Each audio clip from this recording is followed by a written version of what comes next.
Değerli katılımcılar, öğleden sonraki ilk oturumumuza hoş geldiniz. Bu oturumda Sayın Doktor Canan Erdoğan, Sayın Merve Nur Göktaş, Sayın Doktor Alper Işık, Sayın Doktor I would like to welcome you all to the first session of the afternoon, and we will have Dr. Canan Erdoğan, Dr. Alper Işık, Dr. Polat İşoğlu, and Tamer Aksoy is going to be the president of the session. The floor is yours, sir.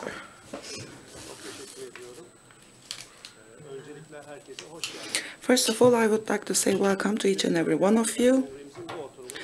In this session of this Congress of 3 days, we are going to have 3 presentations. 2 presentations are going to be about the right to be forgotten, and the other one is about the decisions not to be subject to the decisions automatically. Our total time is 55 minutes. Canan Hanım and Merve Hanım are going to co-presenting, so we will give them 20 minutes, and other speakers will have 15 minutes each. We have a limited amount of time, so let's start with the presentation. Dr. Canan Erdoğan and Merve Nur Göktaş, the floor is yours. Their topic is the right to be forgotten as a fundamental right in an information era. Thank you very much.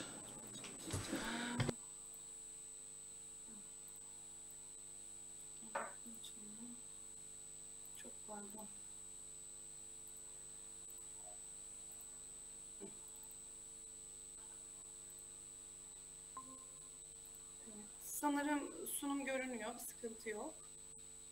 You can see my presentation, right?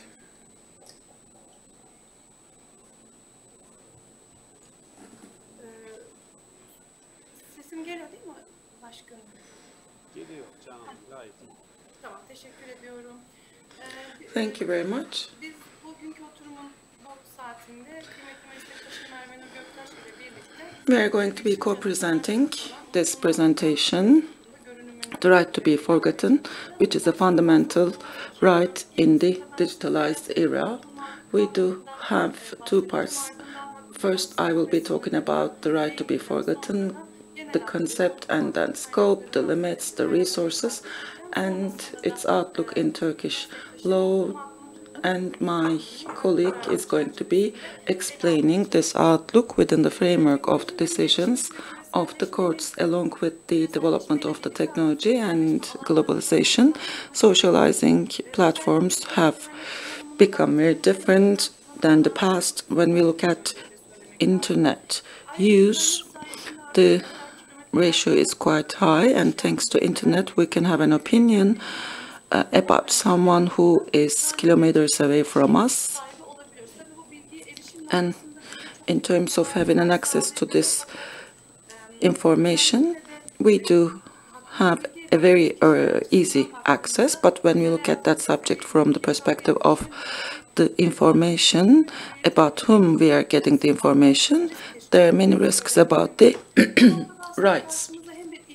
At this very point, there is a need, and in terms of the era, there is a fundamental right, which is right to be forgotten. There are some different definitions in the doctrine, but the right to be forgotten, when we look at that, disturbing materials or personal contents which are kept in the digital content, erasing them with the demand of the person. Here, we can't talk about an absolute right because of the era we are in, information era.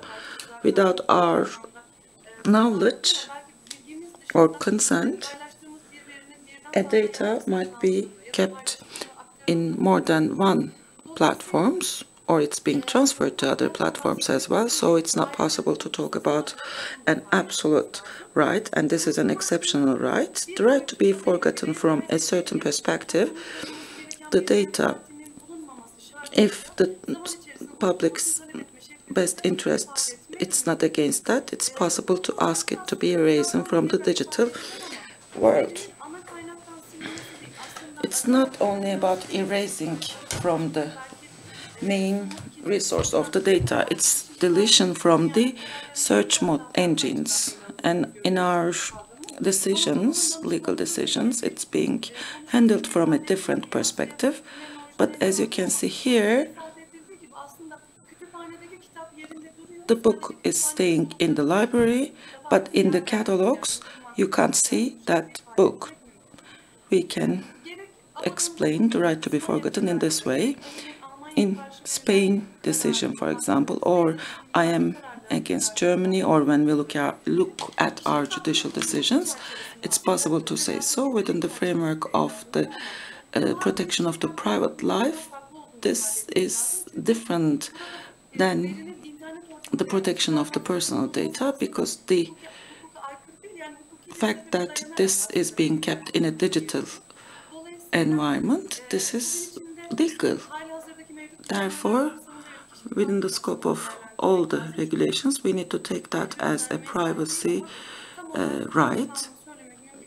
It's not covering it totally. What is the scope and the content of the right? In order to talk about a right, personal right, there should be a digital content. It should be within a memory, and then the person should demand it to be erased. And when we look at the scope of the right to be forgotten, it's not possible to define the framework, because here we are not talking about a right of which framework is clearly stated. So it differs from from person to person. And when we look at the framework, it's being drawn by the decision of the justice, and with the technological infrastructure, it's not possible to be forgotten completely. Here, the data is going to be kept in the main resource. Only Google or other search engines cannot find it. And what's the limit? Is it a limitless or absolute right? Right to be forgotten and erasing a data, it is in conflict with the right of free expression. And when we look at the guidance published by the Personal Data Protection Code, the working group also used this statement. There should be a balance between the benefit of the individual and the society, and the limit is the freedom of expression. When we look at American law, they don't recognize this right much, because they attach great importance to the freedom of expression. And last but not least, in terms of international resources, 9546 directive, article of 12, the right of the data owner to demand the deletion of the data. And when we look at the Google decision of Abad, this directive was applied. Actually, right to be forgotten, this was examined with Spain for the first time.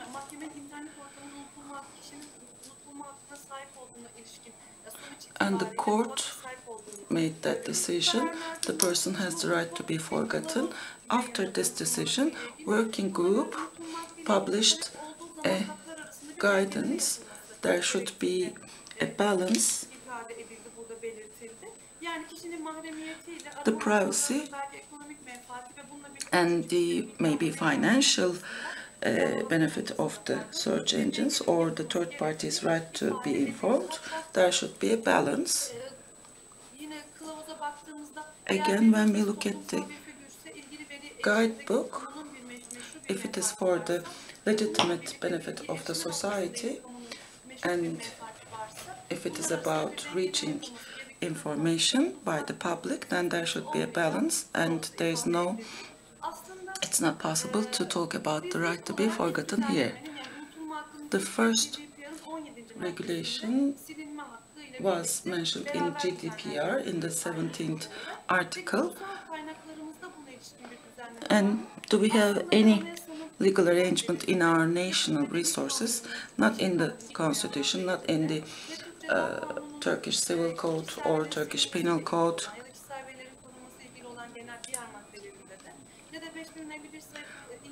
There is no reference,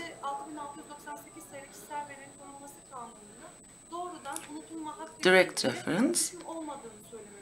It's possible to say that, but in the 7th article of the protection of personal data, deletion of the data article is directly related to the deletion of the data and right to be forgotten. Thank you very much. Now I would like to leave the floor to my colleague. And in Turkish law, how is the outlook about the right to be forgotten? And in the second part of the right to be forgotten, I will be talking about 3 verdicts: Constitutional Court's decision, and also the first one is the Court of Cassation's decision. This judicial decision was taken in a textbook of a penal code, and this case owner opened a non-material indemnity case, and the first degree court accepted partial acceptance of the code, and after the appeal and Court of Cassation broke the decision because they considered it for the benefit of the public, and the General Assembly of the Court of Cassation, this should be evaluated within the scope of the right to be forgotten, and this concept was defined for the first time. The right to be forgotten, if there is no supreme public benefit,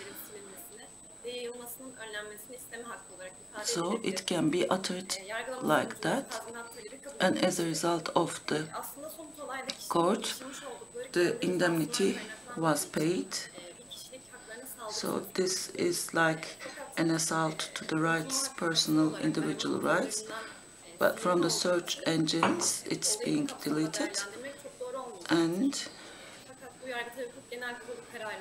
but in this General Assembly decision, the scope and the decision has been made, so it's like a milestone in this regard. Other decision is the Constitutional Court decision. 14 years ago, this person had an interrogation because of using drugs, and this news was published in an online newspaper, and the court decides to delete it, and with the objection of the publishing institution,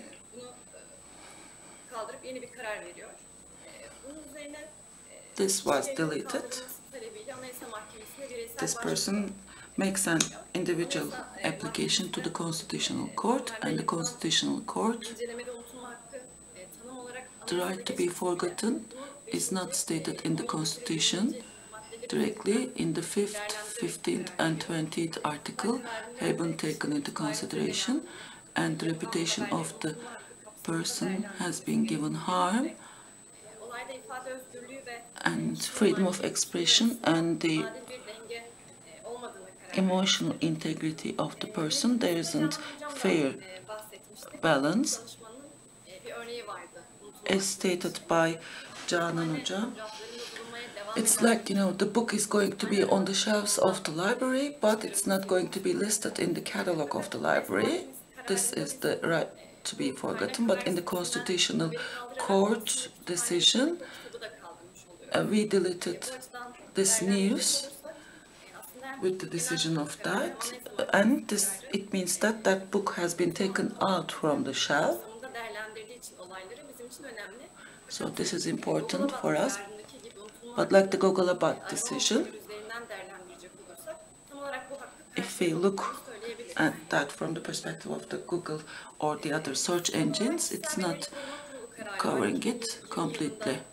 In 2020, this decision was taken. This is taken on the basis of the Code on Protection of Personal Data, and this decision is summarizing the scope of this right to be forgotten, like Yandex, Google, and search engines, systematically is finding the data and store them and transmitting them to the users. It's against, this is considered as the data processing by the third article.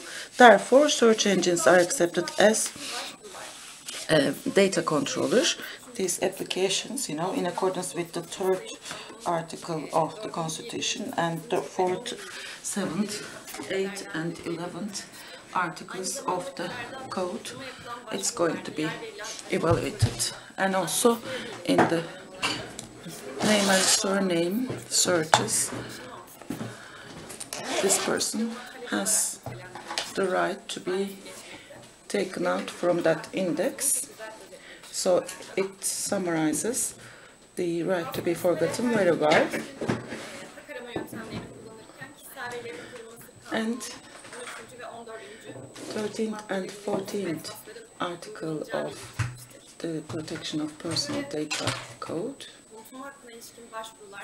about the applications right to be forgotten. You need to be making that demand to the search engine. If this demand is rejected, then the board, you can communicate your complaint to the board. And while applying to the board, you can also apply to the court as well. Right to be forgotten is not an absolute right, it's an exceptional right.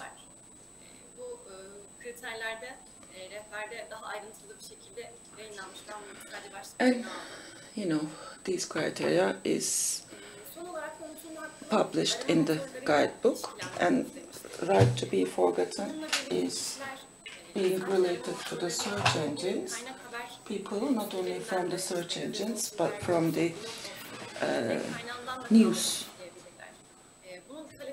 pages, they can also delete it from there as well if they want it. 28th article of the Protection of the Personal Data Code, and there should be a fair balance between the freedom of expression and the protection of personal data. Now I will leave the floor to Canan Hocam. As a result, the right to be forgotten in international law and in domestic law, it's being recognized, as stated by Merve, in our national and domestic decisions. Maybe after the Abad decision, it's not meeting them completely, maybe, but as we stated earlier, the book is not being taken out, the catalog only. The book is completely taken out of the shelf in our case, and this is a fundamental need, and this is a right which needs to be defended, because when we look at the criticism in the doctrine, the definition of the right is very, up on the air, and there might be a problem in the definition. Last but not least, in the guidebook by the working group and the decision of Abad, right to be forgotten is being made for the against the search engines, and search engines are going to evaluate the situation. Search engines do have financial benefit. It's discussable to what extent they can özgürlüğü kapsamında have objective approach. gerçekten yeterli mertebe bir So we don't know whether they are the competent authority to make that decision. Thank you very much.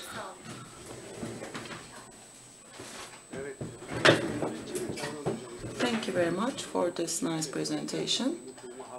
The right to be forgotten is a very hotly debated issue, and it's going to continue to be discussed, and maybe a new regulation is going to be made as time goes by. Thank you very much. Şimdi ikinci konuşmacımız Doktor Alper Işık hocam. Now I'll give the floor to Dr. Alper Işık. He'll be talking about GDPR in the light of human rights protection, and also he's going to be talking about not to be subjected to protection right as a natural person. Thank you very much. I'd like to thank everyone who has exerted their efforts in the organization of this event. In the very beginning, I can tell you that I'll be talking about the 22nd article of the GDPR, and it has corresponding meaning in our own legislation. So I'll be giving human rights general theory to give details about this right.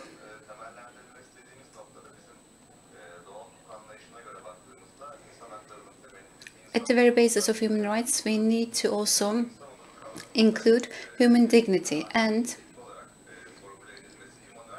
Immanuel Kant formulated human dignity as a moral formula, especially after the Second World War. Certain documents and certain constitution law mentioned the dignity of human beings. Based on that, human rights emphasis was made, and Kant, prior to this period, had also expressed the very same thing. Kant claimed that human beings were the purpose. Human beings could not be used for a purpose, and they should be always the ultimate purpose and not the instrument for reaching a goal. So human beings should always be approached as the final ultimate purpose. Kant has certain contributions over the human rights theory, and human beings can't be used for any purpose as instruments. Human beings are ultimate purposes because humans have a mental capacity. For that reason, as human beings have the mental capacity, they can't be instrumentalized. So there is two-way tasks and responsibilities over people.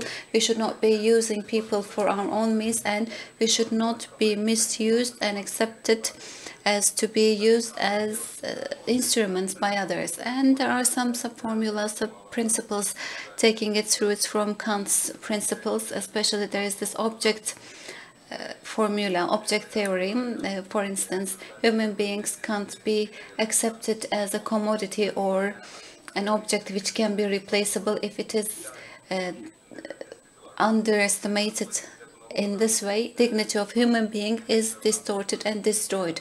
So in this way, we can say that human beings should not be controlled from different places, or brainwash should not be applied over human beings, and human beings again should not be accepted as objects or commodities, because it is against human dignity. Again, there is the autonomy, and also autonomy of human being is very crucial, because when we say autonomy, again, this is pointing out some special attributes to peoples and human beings. People should not be means or instruments for serving other people service or purposes. So human beings are just the ultimate purpose. That's why they should not be serving for other purposes and used as instruments. And automated processing is actually very similar to Kant's formulation. Kant's formulation is comprising the basis of all human rights theories. And in today's technology, maybe we can talk about Industry 4.0, 5.0, and maybe fourth or fifth generation of technological products. But when we look at these very basics, we can see Kant's approach over human rights, and maybe this right not to be included in the automated processing rights. If we talk about automated individual decision-making, including profiling, we can also talk about people have become an instrument, and especially in AI-based technologies, people are just the instrument and mediator in between purposes and also learning abilities. So if we let profiling, mental capacity or the autonomy of the person could be lost in this case. When we have a look at the 22nd article of GDPR, we can see there's a relationship between human beings, mental capacity, and automated individual decision making, including profiling. Actually, it dates back to 1978 French Data Protection Law, Article 6, Article 2 and 3. And if I am to give you the details, especially in the second and third article in short, they say that in order to evaluate human beings' behaviors, any kind of profiling is prohibited, and automated individual decision making can't be made, and administrative decision making can't provide human related behaviors. And if I'm to give you the third article, I can also tell you that information and also the jurisdiction justification method must be known by human beings. So it is related to not being included in the automated individual decision-making right. And today, when we talk about big data or profiling under automated individual decision-making, we can say there are many examples and implementations. AI and some smart systems are used for fundamental rights and freedoms of individuals. There could be certain threats.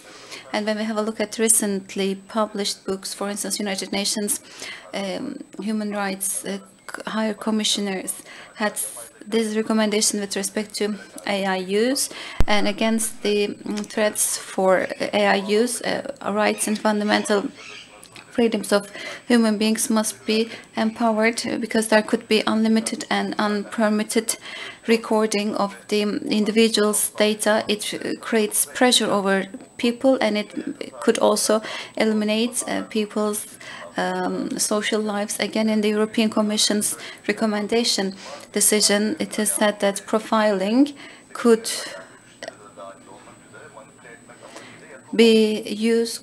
should not be used for manipulating the choices of the people or people around those individuals. When we have a look at this public or private law concept, manipulation of the individual could affect the freedom of will. Normally, personal data could be associated with privacy, but in addition to privacy, we can also talk about will of the individuals. We have to be prioritizing this free will, because if it is neglected, again, we have to think about human dignity, and we have to take Kant's formulation in order to see the legality of the issue. And again, in the 22nd article concept, we can say that the data subject shall have the right not to be subject to a decision based solely on automated processing, including profiling, which procedures legal effects concerning him or her or similarly significantly affects him or her. And so there is a decision here, and this decision should be subject to automated decision making, and there should not be human intervention. If there is human intervention, we can't talk about Article 22nd. We can only talk about a lack of human intervention, and it also includes profiling. Even if it does not say profiling per se, we can understand that, because addition of profiling does not broaden the concept in the right, or else does not limit the right of this, the concept of this right. And is it a prohibition, or else is it right to object? This is a question towards this Article 22nd. Data subject, does he or she have the right to object, or else is this something technical? This is open to discussion, and in the article text there is not much details. That's why we can have some question marks on our minds. But if we evaluate it on our minds, we can understand that if there is this general prohibition, it could be a barrier for all the big data related activities. Or else, if you're talking about right to object, then there is this risk that can be assumed, because still the objection is ruled, automated decision making could be made. Till that objection is processed, automated decision making processes could be made. Maybe there is this risk that we need to take into consideration. Unless everyone uses this right to object, maybe this processing activities may continue, and this is a threat coming from these activities, and 22nd article might also lose its efficacy and effect. And also there is this guidelines which is additional to the 22nd article of the GDPR, and the working group says that it is prohibition, it is not an objection right, even though the individual has not done anything. This is prohibition, and there are certain exemptions, but of course exceptions. When it is about exceptions in the 22nd subparagraphs, we can say that, but based on obeying certain conditions, these activities shall be carried out. Of course, in the GDPR basic rationale, we can see some parallelity, because data subject has the responsibility to control his or her own profile information. So automatically here people are protected against any kind of threats. If you say this is a prohibition, then yes, it is actually protective. And in the recital 17th article, some people also support its being prohibition. Under what circumstances there is this permit for taking a decision, when it is said that under the circumstances it is allowed, and when it is said in this way, indirectly, the prohibited ways are also uttered. Of course, I agree with this concept, but this has also some exceptions. In the second paragraph, we can see that it talks about that this paragraph shall not apply if the decision is necessary for entering into or performance of a contract between the data subject and data controller, or else if the decision is authorized by union or member state law to which the controller is subject, and which also lays down suitable measures to safeguard the data subject's rights and freedoms of legitimate interest, or if it is based on the data subject's explicit content, then paragraph 1 shall not apply. Or else, when we look at insurance companies, damage claims and customers shopping claims are exceptions. Of course, on the exceptions there are certain insurance which must be given by the GDPR. So data owner should learn about the rights and freedoms and legitimate interests, and also data controllers shall implement suitable measures to safeguard their rights to obtain human intervention on the part of controller to express his or her point of view and contest the decision. And when we have a look at the fourth article, it talks about decisions referred to in paragraph 2 shall not be based on special categories of personal data referred to Article 9, unless points of Article 9 applies and suitable measures to safeguard the data subjects' rights and freedoms and legitimate interests are in place. So, in terms of being subjected to automated decision, there are certain exceptions. Even though there are exceptions, there are some basic principles to follow. We can formalize the GDPR's 22nd article. And when we have a look at Turkey's situation, in terms of general data protection law, we can see some similar statements in the article number 11, in the first paragraph, subparagraph G. Is it a ban? Is it something illegal or not? There is a very clear answer, actually, because it talks about that if the data is processed, it could be analyzed with some exclusive methods, and persons have the right to object to any decisions that are against the person's situation. So in our law, we are not talking about prohibited things, but in the general provisions, of course, we have to be processing the data based on certain provisions. But this is something, this is a right that this is right to object after the decisions are stated. And there is also the profiling in the law, so there are some similarities with the regulation, but there are also some discrepancies. But when we say Turkish law, it emphasizes the result, not the process. So at the very end, this is not a prohibition, as I've stated beforehand, it is right to object. So in this respect, again, data owner has the right to object. This is something that must be underlined. Once again, in terms of GDPR, we have made this discussion, and this discussion is not valid for our law. And also there is right to object, but there are certain exceptions of the law in the Article 28. So at this point, again, on the public sphere data processing, we can understand that there is no right to object. Again, when we compare these two regulations and also law, we can understand that on the law in the GDPR, as if these arrangements are much more philosophically supportive for human rights and dignities and freedoms. But also there is this definition of profiling in the GDPR, but in the law there is no definition with respect to profiling. It could be something insufficient and as a lacking point, but we all know that profiling could only be made possible with automated decision making. And on the revisions, especially in the Human Rights Action Plan published in 2021, law and EU acquis should be harmonized. It was set as a target. So in this respect, maybe this discrepancy between these two items should be eliminated and better choices should be made. This is all from my side. Thank you very much for your attention. Thank you so much. Çok teşekkür ediyoruz hocam. Gerçekten çok aydınlatıcı bilgiler oldu. Hem genel veri koruma tüzüğü hem bizim iç mevzuatımız açısından bazı eksikliklerimiz, evet, uyum konusunda sıkıntılar var ama bunların zaman içerisinde inşallah en kısa sürede giderileceğini biz de umut ediyoruz, düşünüyoruz.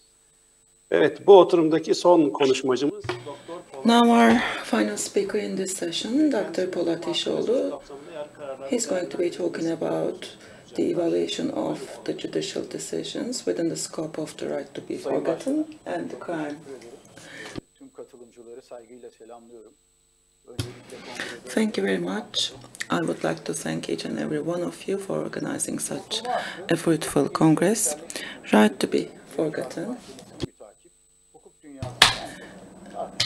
is one of the most litigious matters in the legal world in this technological era.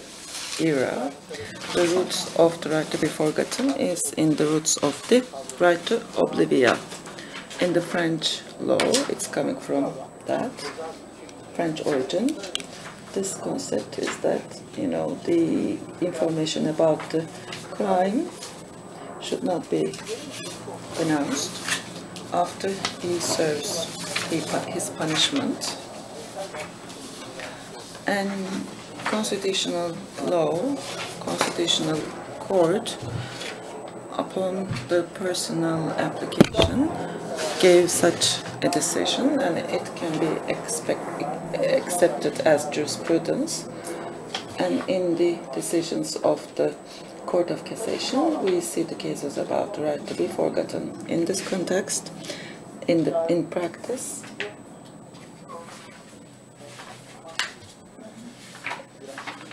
the connection is poor.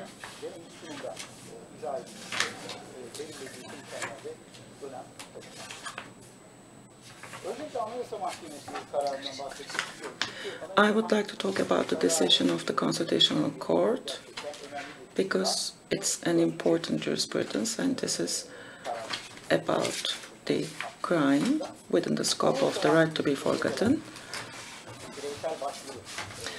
Individual application made to the Constitutional Court.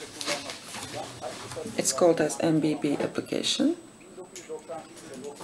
In 1999, in a national newspaper, online newspaper, he wants it to be deleted. As stated in the first presentation, before the decision of the Constitutional Court, Court of Cassation made a principal decision, and Constitutional Court made reference to this decision and uses this definition.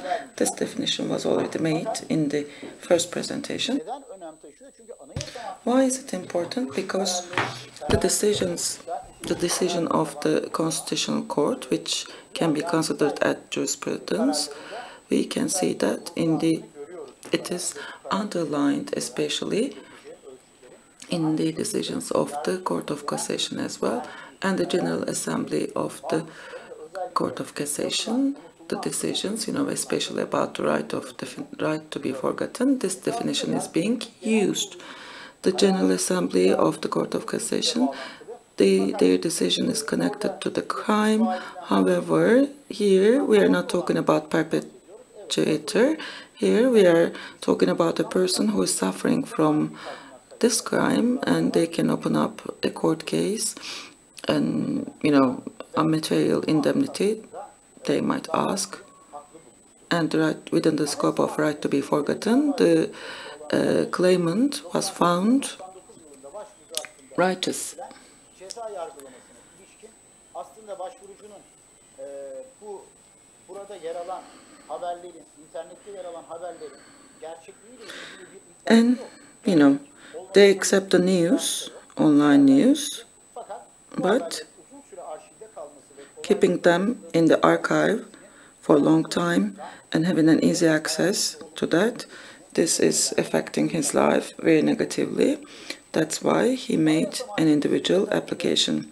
The Court of Cassation, especially in the 20th article of the Constitution, personal data can only be processed with the consent of the person, but the news in the internet is going to be evaluated within the scope of the code of the protection of the penal code and freedom of press.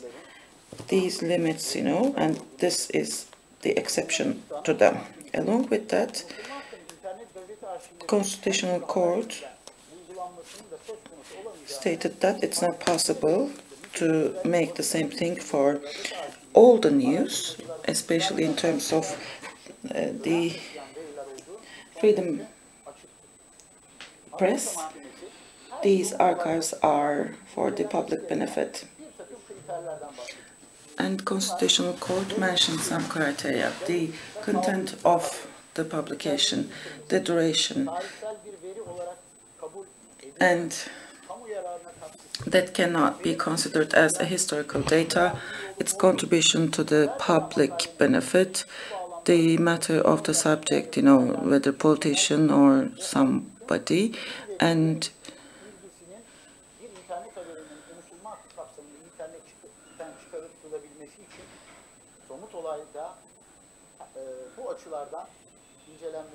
so these criteria have to be considered. And when we look at the decisions of the Court of Cassation, we see that these criteria were regarded, and they made reference to the decision of the Constitutional Court. And when we evaluate the decision of the Constitutional Court, the right to be forgotten and the right to have free press, there is a fair balance, and this balance has to be regarded, and people's freedom to have an access to the news should also be taken into consideration. And as of the application date, it was for an event which took place 14 years ago, and is it politicians or mediatic person? Right to be forgotten for those people are limited. There is an important decision of the Court of Cassation in 2018 within the scope of the case file with the petitions submitted to the Adana prosecution. Who is this sexual abuser? The picture belongs to him, and the news is not valid, and he felt very bad and affected socially. This decision is interesting because this is not a decision to prevent the access. This is about the insult. But the Court of Cassation General Assembly, the right to be forgotten. And while looking at the elements of the insult crime, whether within the scope of the law or not,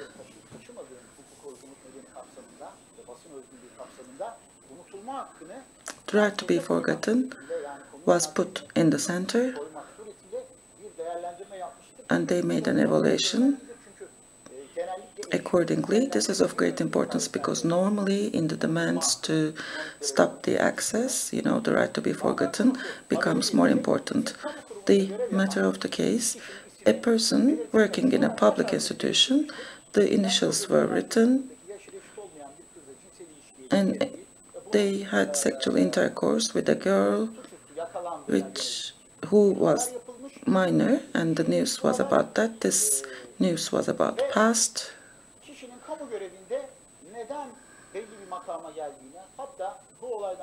And it says that why this person was promoted in the public after this event. There were some allegations, and the picture of the person, eyes closed, was used in the news. And during the trial, and it was explained that, according to the decision, in the old Turkish Penal Code 431, it was handled under this article, and there was a sentence, and this decision is important as well, and this was postponed. Actually, local court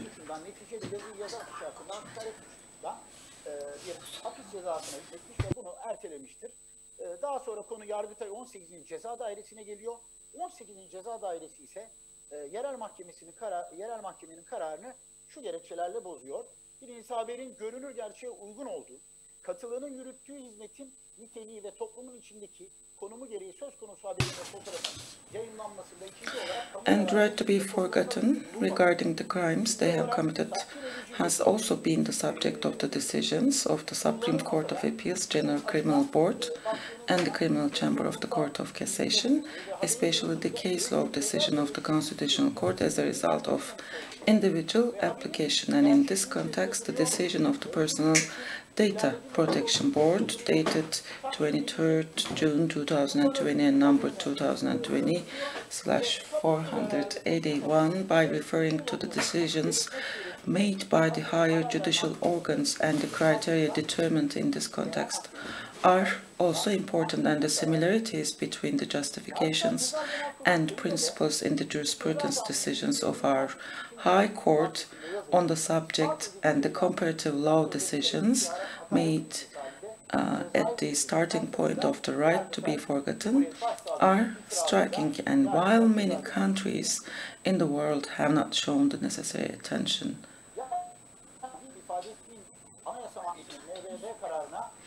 to the right to be forgotten, it's admirable that our country's high judicial bodies and the Personal Data Protection Board have established important criteria with the promptly positive approach to the right to be forgotten, which is a very new jurisprudence. And because in terms of the positive reflection of the right to be forgotten in people's lives, the decisions of high judicial bodies will be more effective than legal regulations. And General Assembly of the Constitutional Court on the right to be forgotten,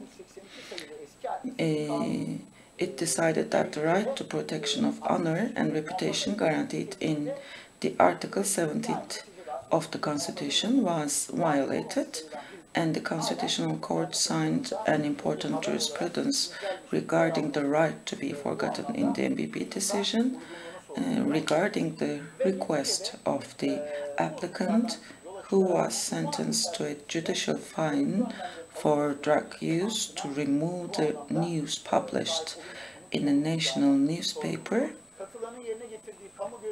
regarding the crime committed in 1998 and 1999, and the Constitutional Court emphasized that a fair balance should be struck between the right to be forgotten and the freedoms of expression and press, And it was underlined that the freedom of access to news and ideas should also be taken into account when evaluating this balance. And in this decision, the Constitutional Court also drew attention to the timeliness criterion and stated that the news in question was out of date as it was related to an event approximately 14 years ago as of the date of application. However, in the decision, the features that are not in the individual application case were also questioned, and it was indirectly stated that the right to be forgotten of people with a political and media personality is more limited. Son olarak Sayın Başkanım vaktim varsa Do I have time? yeni bir Yargıtay 19. Ceza Dairesi'nin 2021 tarihli kısaca yeni bir iştahından bahsetmek istiyorum. Let me talk about another case law of the Court of Cassation. Haber var. There is news in various online sites, and there is a demand to have an access to this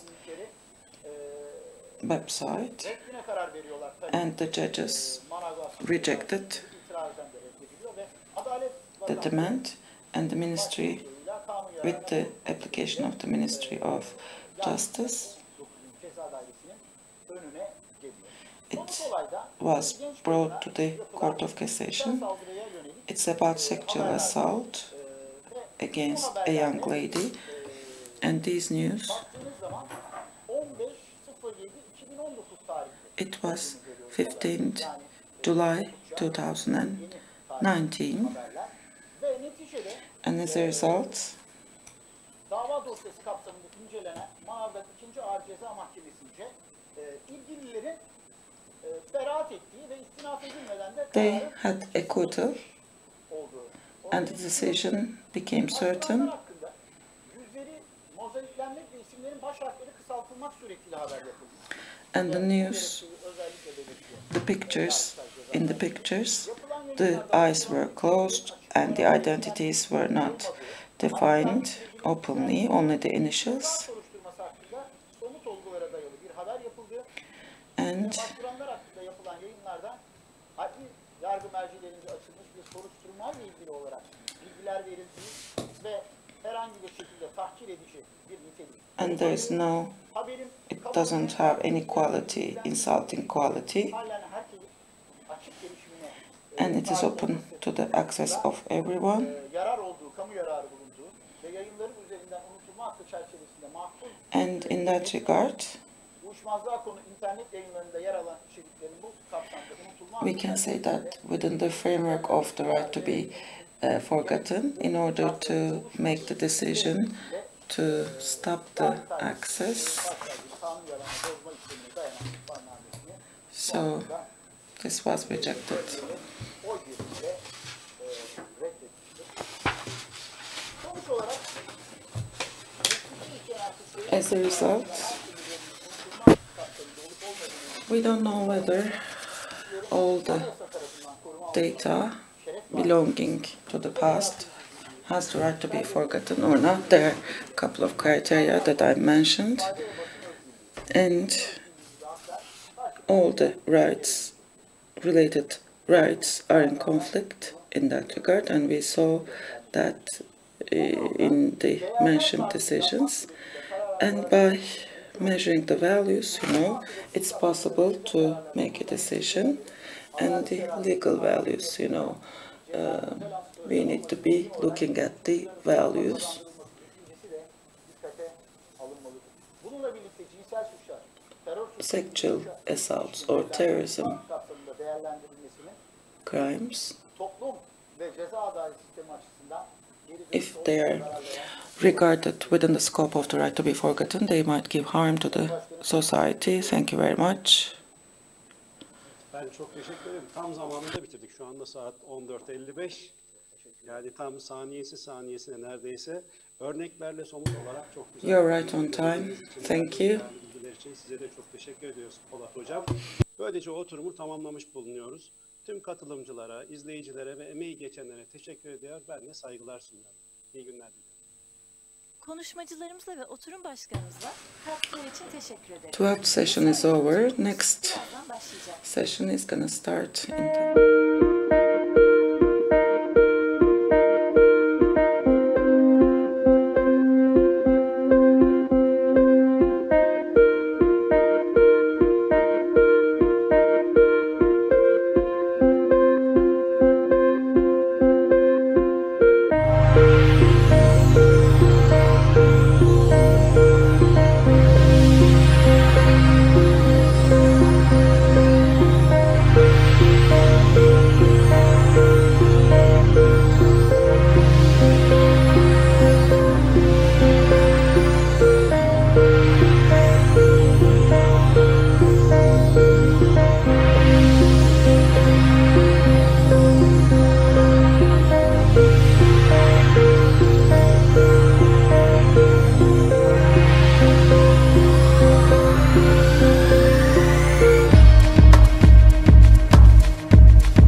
Badur, Sayın Doktor Mürvet Ece Büyükçalık, Sayın Doktor Didem Özgür tebliğlerini sunacak olup Sayın Profesör Doktor Arzu Oğuz oturuma başkanlık edecektir. Sayın Başkanım, oturumu yönetmek üzere sözü size bırakıyorum.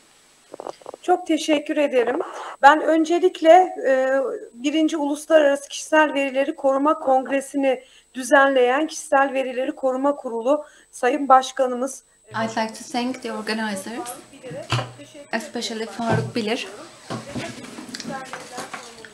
Emeği geçen tüm arkadaşlara, başkan yardımcılarımıza da teşekkür ediyorum. Şu ana kadar çok güzel bilgiler aldık. I'd like to thank everyone because we've learned a lot up until this time. Veriler artık bu konuyu yönlendiriyor. Yaşantımızı, geleceğimizi, hukuk sistemlerimizi. Dolayısıyla son derece önemsiyorum bu konuyu.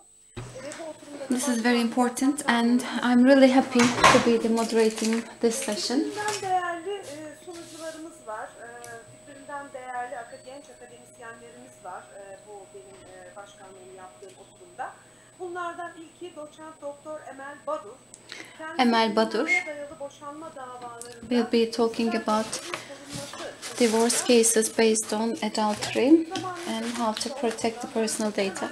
Time is very limited, that's why I'll just give the floor to her. Thank you very much. Ben de hem hocama ve diğer katılımcılara merhabalar diyerek başlamak istiyorum ve bizi YouTube'dan izleyen tüm izleyicilere. Sürenin kısalmış olsun ama bu kadar güzel bir bilimsel etkinliği. Thank you very much once again. I'd like to thank the Personal Data Protection Board and also everyone who has exerted their efforts in the organization of this event. Thank you very much. It's been one of the most informative scientific event that I have taken part for a long time. Today I'll be talking about protection of personal data in adultery divorce cases.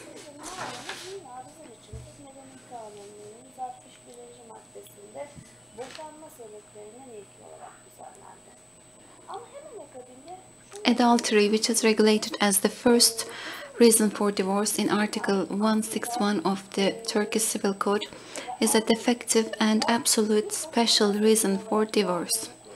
Adultery can be defined as a faulty sexual intercourse with someone of the opposite sex by one of the spouses while the marriage union continues, but in Germany, France and Switzerland it is not accepted as a reason for divorce.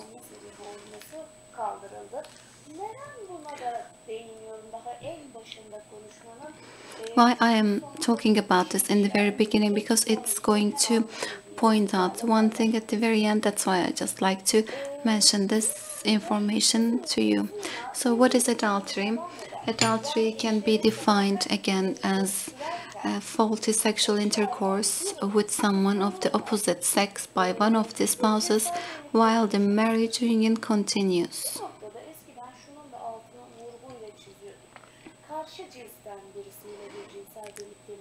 It is the sexual intercourse with someone of the opposite sex.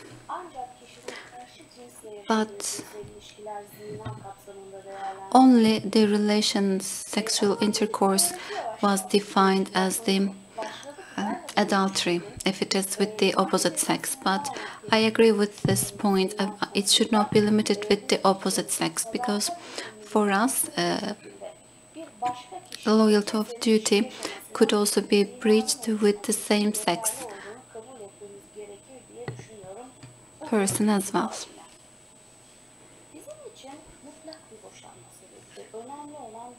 This is an absolute special reason for divorce. This is very crucial. When we say absolute special reason for divorce, we mean that if on the adultery divorce cases, if the plaintiff claiming that the spouse, the other party, is in adultery, for us to prove the adultery, there is no reason whether the marriage institution is distorted or not. So it is a special reason for divorce. When once it is proven, then the judge is going to decide for the divorce. So is it difficult or easy to prove the, adultery. It is extremely difficult because it's an information data about the most private area of a person's life. This is the secret life. So at the very core of a person's life, we can see sexual intercourse. That's why adultery can't be easily proven. So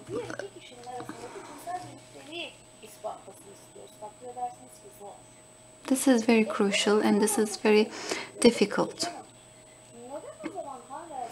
A spouse who wants to divorce has difficulty in proving a sexual relationship that he is not a party to. And the decisions where the difficulties in proving this private situation regarding the sexual lives of the adulterous spouse and the adulterer by the third party were taken into account. The presence of reasonable, strong and convincing signs of facts regarding the act of adultery has been found sufficient for the establishment of the divorce provision. And if we have a look at the Turkish Civil Code Article 236/2, if the divorce case based on adultery in terms of this law, termination of legal matrimonial property regime. In this case, divorce of the spouse due to adultery or intent on life, the judge may decide to reduce the share of the faulty spouse in the residual value in an equitable manner or to abolish it completely. For us, it's an absolute special reason for divorce. Once it is proven, the decision, the judge decides to divorce without investigating the further details. But we can also see some equitable manner regimes, so we can see some difficulties. For that reason, adultery cases are still very challenging in the practice, even though we see the proof of the case is very high difficulty. We still try to put these cases in the court. We know that witnessing statements, letters, messages, emails, social media posts, diaries, photos, video recordings, credit card expenditures, oral records, security camera recordings, etc. are sufficient for proving adultery in judicial decisions. In addition, it can be seen that the results of the DNA and blood tests of the child born as a result of adultery are used to prove adultery. There is no doubt that all these evidences, which are widely used in adultery divorce cases, contain personal data, because these are witness statements, letters, messages, emails, social media posts, diaries, photos, video recordings, credit card expenditures, hotel records, security camera recordings. These are the personal data. Of course, it is indispensable in the civil code.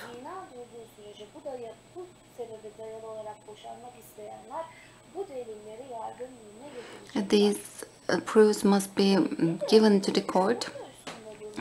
So it's indispensable for us to bring personal data to the court. And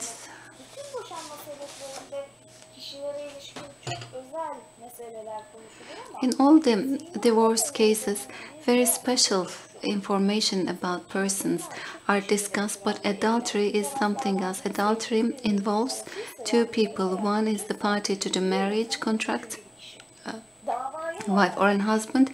The other one is a foreigner to the party. So on the adultery divorce cases, third person's personal data is also processed. With the social media accounts, video recordings, letters, messages, so there is a disclosure of the third person's information.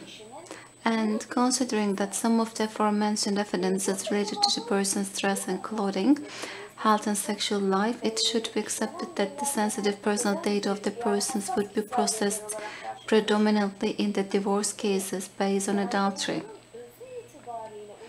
As of the essence of this jurisdiction, we'd like to reach a final decree about the sexual life of the spouse. So what kind of data we are talking about, as I've stated before, and these are sensitive special data. So video, photograph, these are the evidence that we can use for proving the adultery. So are we going to use this special and sensitive data? Yes. Okay, let's talk about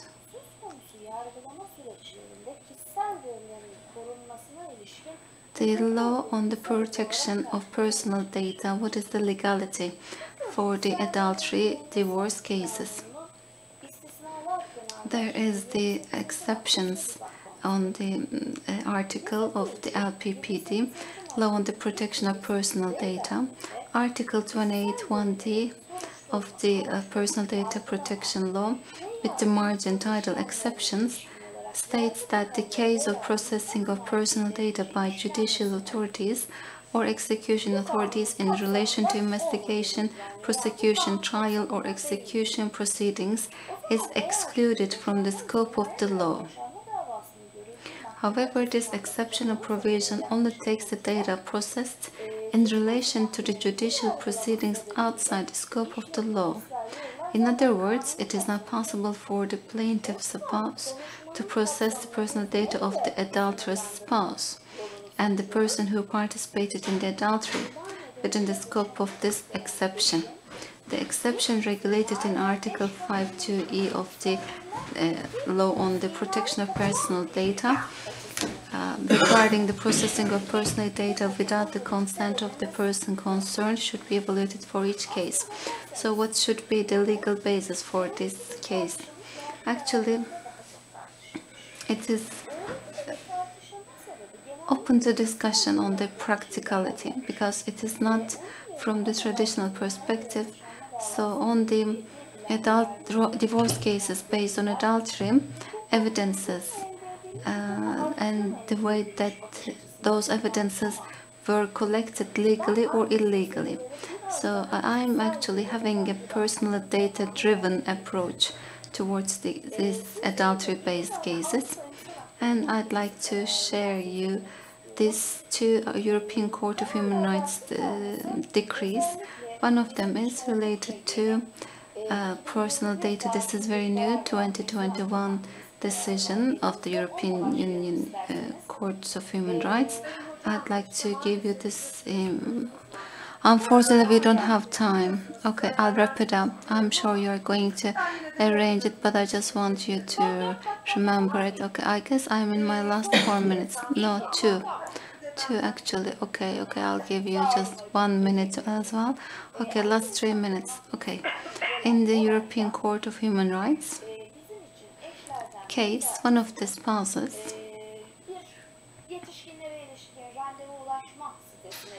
is a member to dating website, and it was subject to a divorce and custody case. By the way, it's not the first degree, it's the MP and Portugal case. It took place in Portugal, but then they applied it European Court of Human Rights, and this was discussed. They said that. So for us, how this personal data was reached? This was the first question, first and foremost. It was from the common joint computers of the spouses, and plaintiff reaches the spouse, the defendant, email with the consent of that person's email password with the other spouse.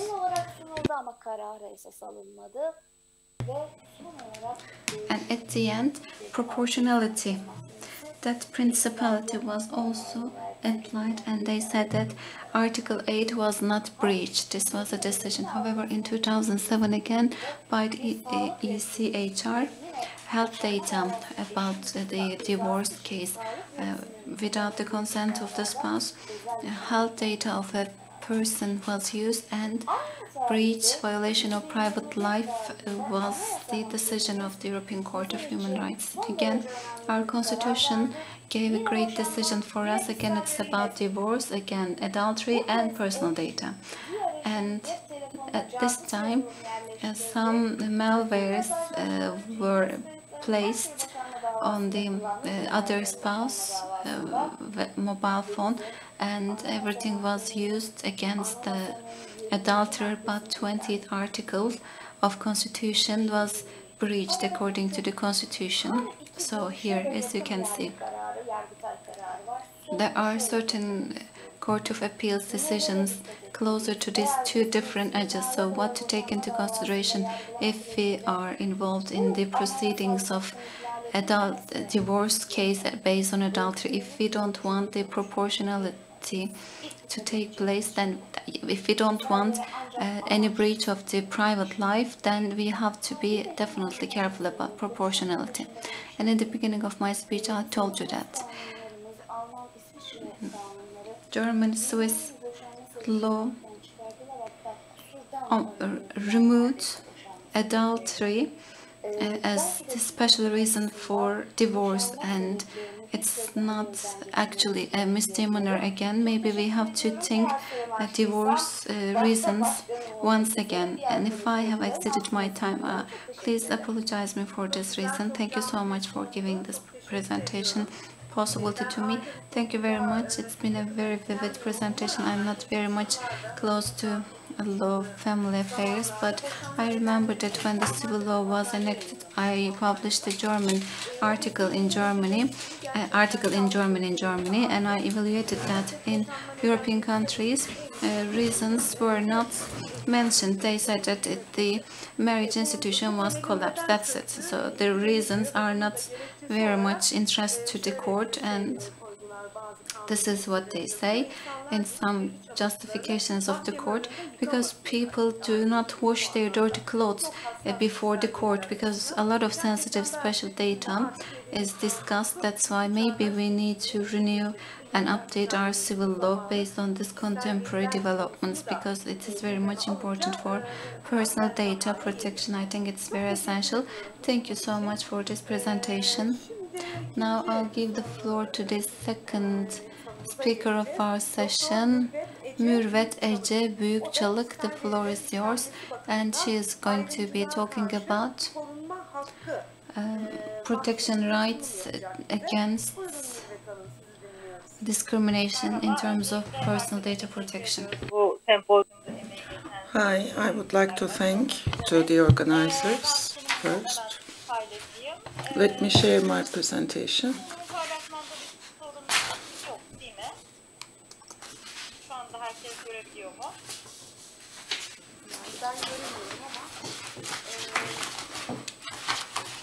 Katılımcılar görüyor mu bilemiyoruz. Herhalde onlar da göremiyordu, biz göremiyorsak. Teknik yardım alalım.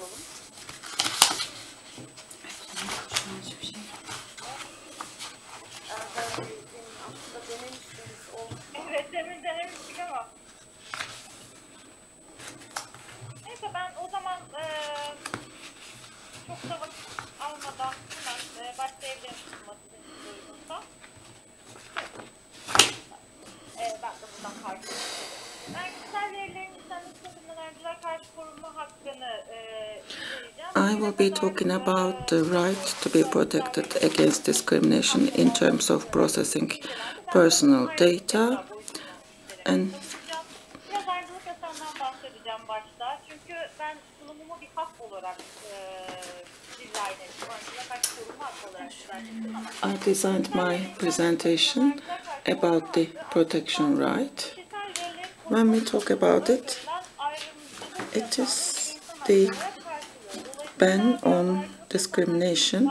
So we need to talk about the ban to make discrimination, and then I will be talking about it later. Ayrımcılık yasağı 2. Dünya Savaşı'ndan sonra insan haklarının korunması sürecinde diğer insan haklarıyla birlikte normatif temel kazanıyor ve çok genel anlamda bir kişi veya belirli özellikleri temelinde farklı davranışlarına farklı etkiye karşı korunmasına for different effects, it covers that. The discrimination fundaments and the origin, religion, or the sex, you know, these are the things that there might be discrimination, and these fields need to be protected in that regard. But nowadays what we see that from different perspectives, many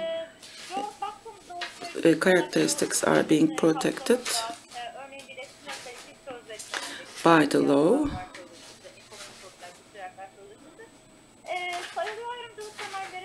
And when we look at that,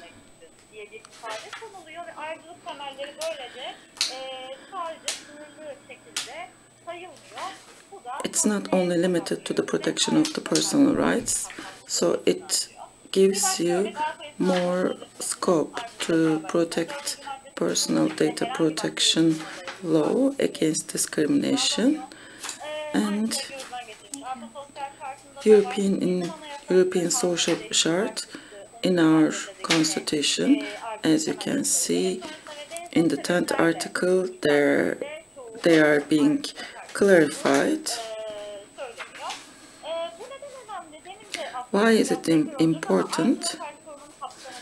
It is expanding the scope of protecting against discrimination. This is why. And is it going to narrow the scope down? That was the question at first. How can we have that with a broader perspective? And this is about providing the equality, and this is like the equality. This ban on discrimination is like equality principle, because when we say that everybody is equal, everybody is given similar approach and no discrimination. Therefore, it is enough to have that ban in discrimination, but it says that there are differences in the society, there are disadvantaged groups. When we have the similar approach for everyone, it's not the equality at all times. During COVID, for example, distance learning was applied. It's equal for everyone, but it was not equal among the students because they didn't have mobile or the PC to have an access to the distance learning, e-learning.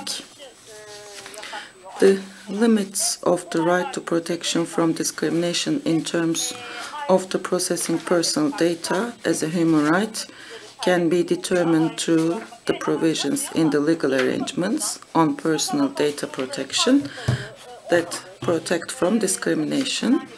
In Turkish law, the right to demand protection of personal data in terms of processing of personal data is guaranteed by Article 20 of the Constitution of Turkey, titled Privacy of Private Life, which is in the second part named Fundamental Rights and Duties. In the relevant article, no additional protection from discrimination is foreseen in terms of the processing of personal data.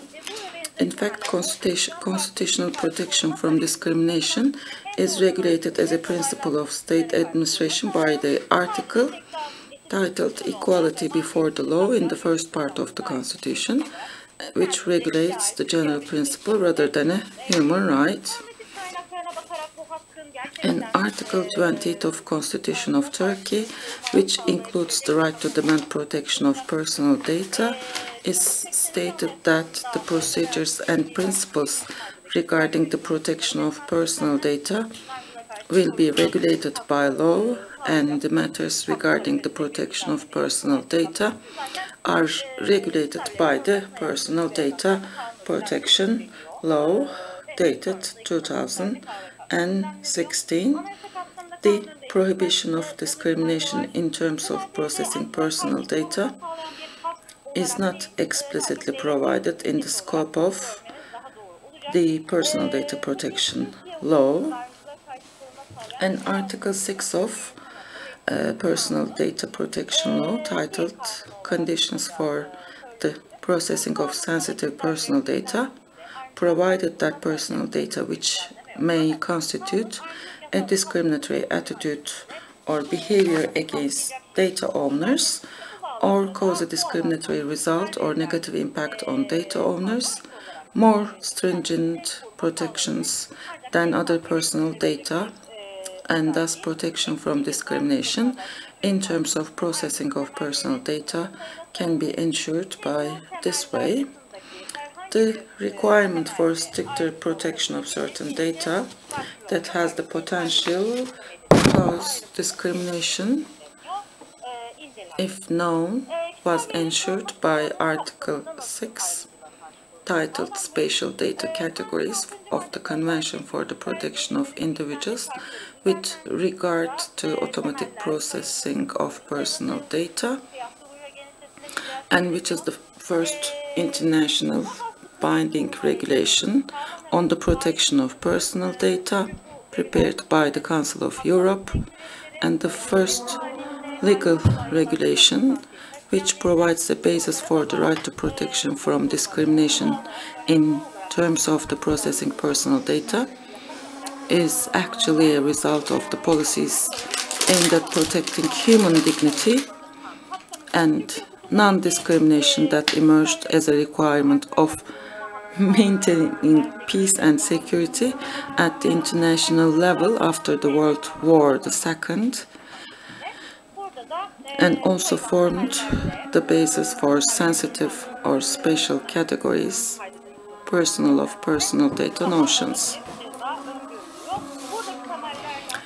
In the international and regional documents prepared afterwards, the prohibition of discrimination is stipulated as a method, as a binding principle, as well as the protection from discrimination has also been ensured by the method of envisaging a stricter protection regime for sensitive personal data, and the General Data Protection Regulation is one of the European Union documents in which this method is adopted.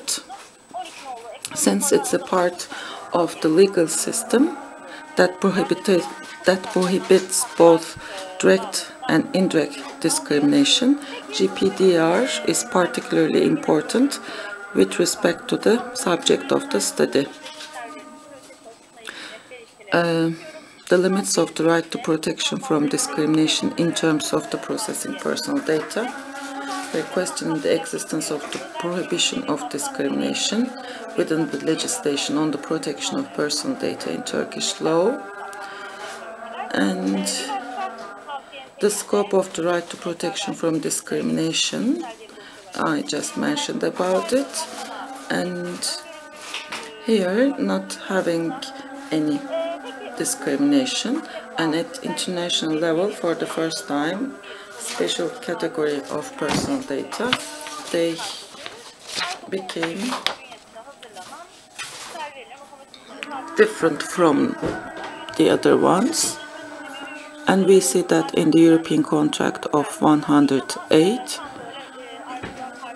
and this is about prohibiting discrimination. It was written back in time where combat against discrimination was hot, and that was the first time, for the first time, that was mentioned in the international agenda, and in the Convention of 108+1, biometric information was added, and in Directive of European Union 96/42, specialized category, personal data, was classified so that the prohibition of discrimination can be achieved.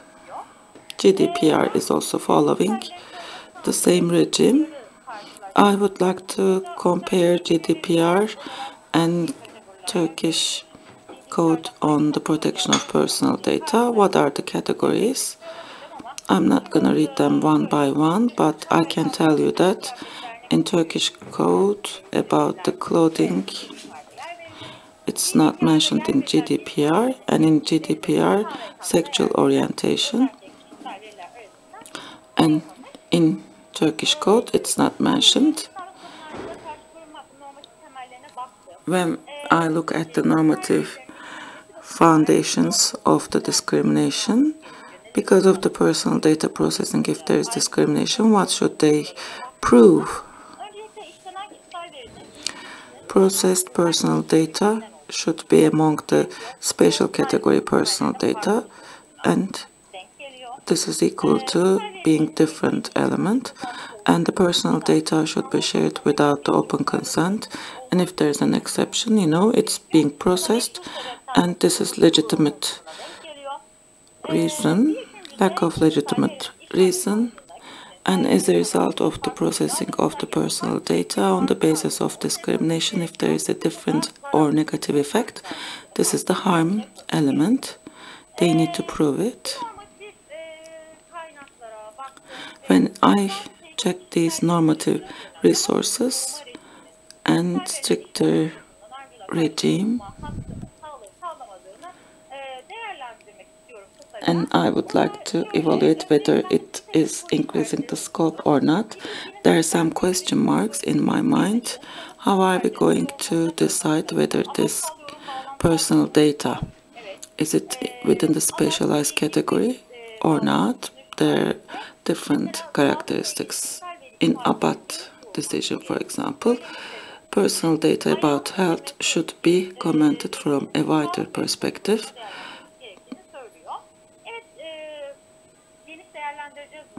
Yes, wide evaluation, wide scope evaluation is what we are gonna do. However, is that a special category data? How are we gonna evaluate that? Let's say that person is visiting website of a certain site, church, for example, and church advertisements pop up, and then he has a different effect.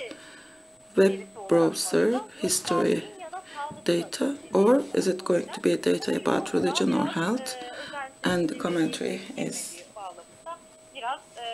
different. Veri koruma otoritelerine ve mahkemelere yorumlarında esas alacakları bir ayrımcılık yasal düzenlemesinin, ya açık bir ayrımcılık yasal düzenlemesinin olmamasından kaynaklandığını da bana düşündürdü. Çünkü ne GDPR'da ne KVKK'da açık bir ayrımcılık yasağı yok.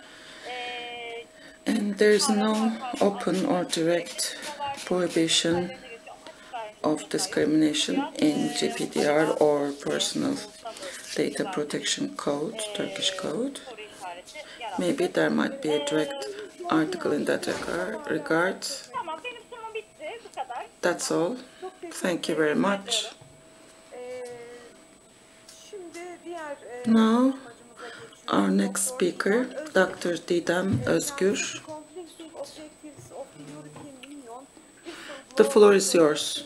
Directive and the European Union General Data Protection Regulation konulu bir sunum yapacak bize. Böylece Avrupa Birliği hukukunda son durum nasıl, bu konuda da bilgi edinebileceğiz veri koruma konusunda. Buyurun. Ben herkese öncelikle çok teşekkürler. First of all, I'd like to thank everyone for organizing this conference. I'm going to make my presentation in English and I'll share my presentation.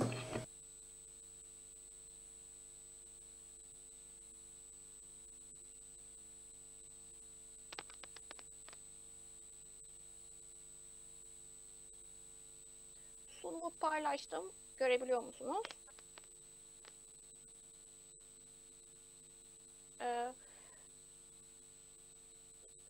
I would like to talk about and give information about today the conflicting objectives of European Union Whistleblower Protection Directive and European Union General Data Protection Regulation. The European Union Whistleblower Protection Directive is a recent directive. It entered into force on 16 December 2019, and member states have to transpose this directive into their national legislation by 17 December 2021. So we have almost 1 month left for the transposition time. The aim of this directive is to enhance the enforcement of European Union law and policies in specific areas by laying down common minimum standards, providing for a high level of protection of persons reporting breaches of European Union law. Before this directive, there are some national regulations about whistleblowing, but they are not same. They are very different in member states. Some member states have like Italy, Malta, Sweden, England, and France, and Hungary, and some of them do not have, and the sectors are different from each other. Some of them are just involved in public sector, and some of them are just involved in private sector. Some of them are related with about banking and also insurance and fraud issues, but some of them are just related on different sectors. So European Union sees these differences in member states, so decided to implement this directive. Also, the aim of this directive is to protect the European Union interests, European Union law interests. But the member states can also enact different laws to protect their different situations, which are not regulated in this directive. The breaches of the European Union, when we look at the scope of this directive, these breaches of the European Union law are public procurement, financial services, products and markets, prevention of money laundering and terrorist financing, product safety and compliance, transport safety, protection of the environment, radiation protection and nuclear safety, food and feed safety, animal health and welfare, public health, consumer protection, protection of privacy and personal data, and security of network and information systems, breaches affecting the financial interests of the European Union, breaches relating to the internal market, including the breaches of European Union competition and state aid rules, as well as breaches relating to internal market in relation to acts which breach the rules of corporate tax or to arrangements the purpose of which to obtain a tax advantage that defeats the object or purpose of the applicable corporate tax law. So when we look at the scope, it's all just about the interests of the European Union. When we look at the personal scope of the directive, it has a wide scope. It includes the people who are workers and self-employed people, shareholders, and administrative staff, management staff, supervisory bodies of undertakings, and also including non-executive members, also volunteers, either they are paid or unpaid. Also, trainees are also included. It is not important if they are paid or unpaid, and also subcontractors, suppliers are also included.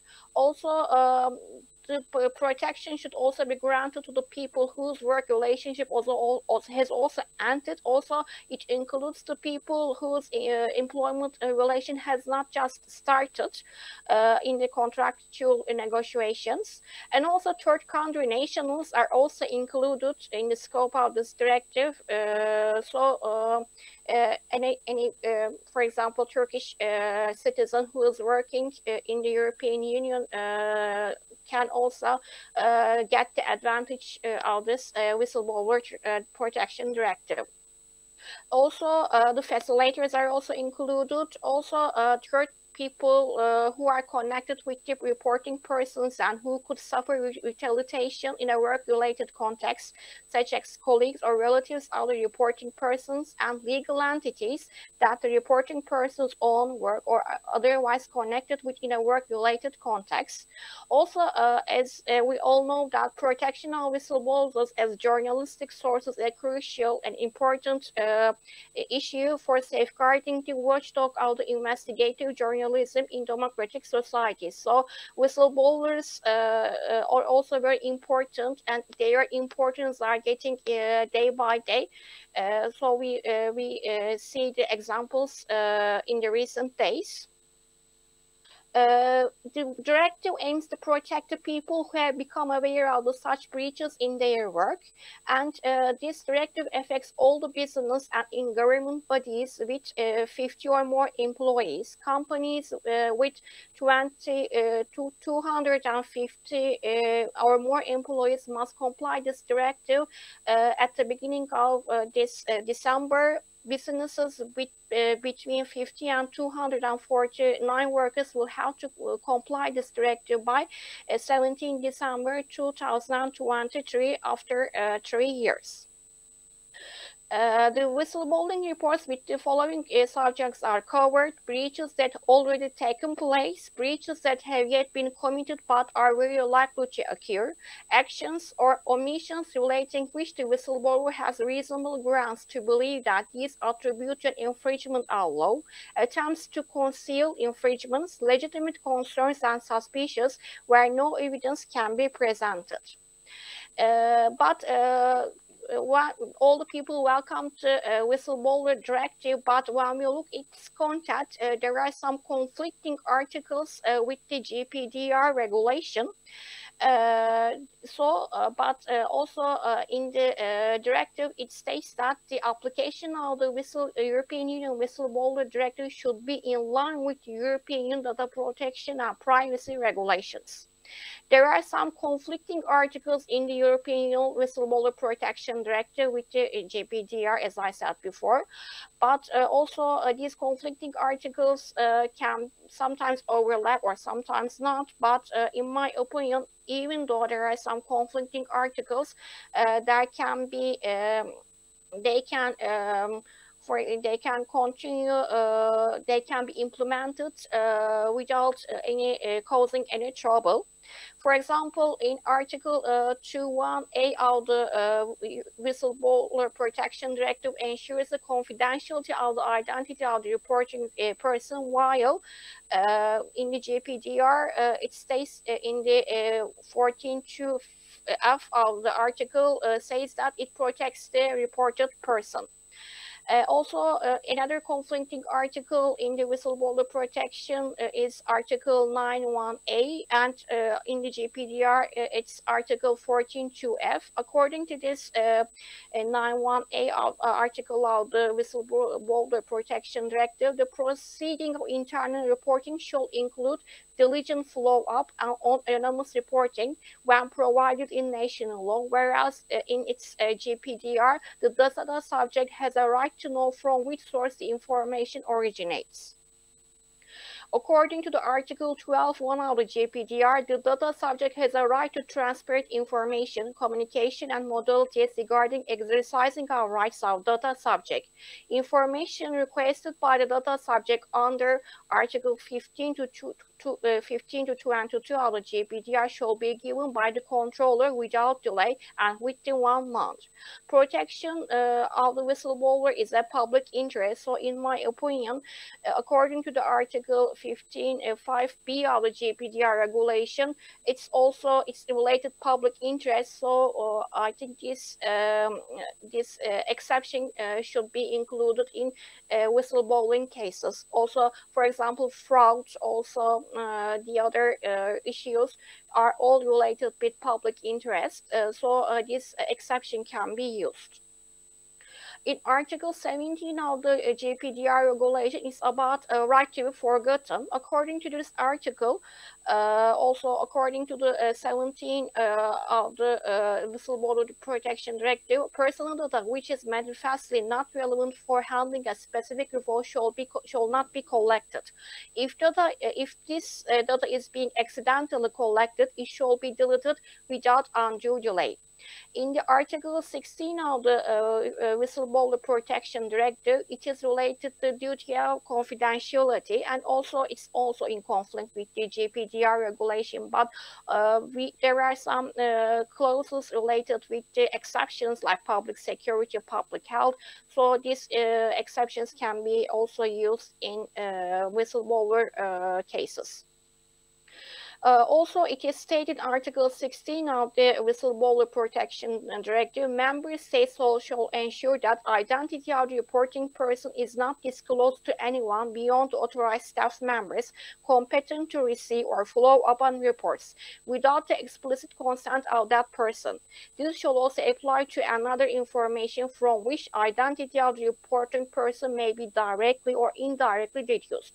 By the derogation from paragraph 1, the identity of the reporting person and any other information referred to in paragraph 1 may be disclosed only where it is necessary and proportionate obligation imposed by union or national law in the context of investigations by national authorities or judicial proceedings, including with a view to safeguarding the rights of defense of person concerned.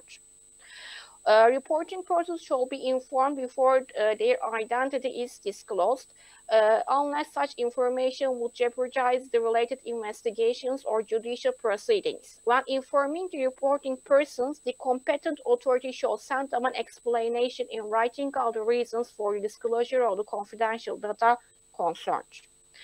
And also, according to the Article 15 of the GPDR regulation, the data subject has a right to access the personal data, and Article 23 is about the restrictions of the GPDR regulation. So whistleblowing is a public security, general public interest of the European Union or a member state. So Article 23 can be applicable for the Article 15 of the GPDR regulation. The other also conflicting is called valid consent. The consent must be given voluntarily in order to be valid. The consent needs to be specific, also for the GPDR.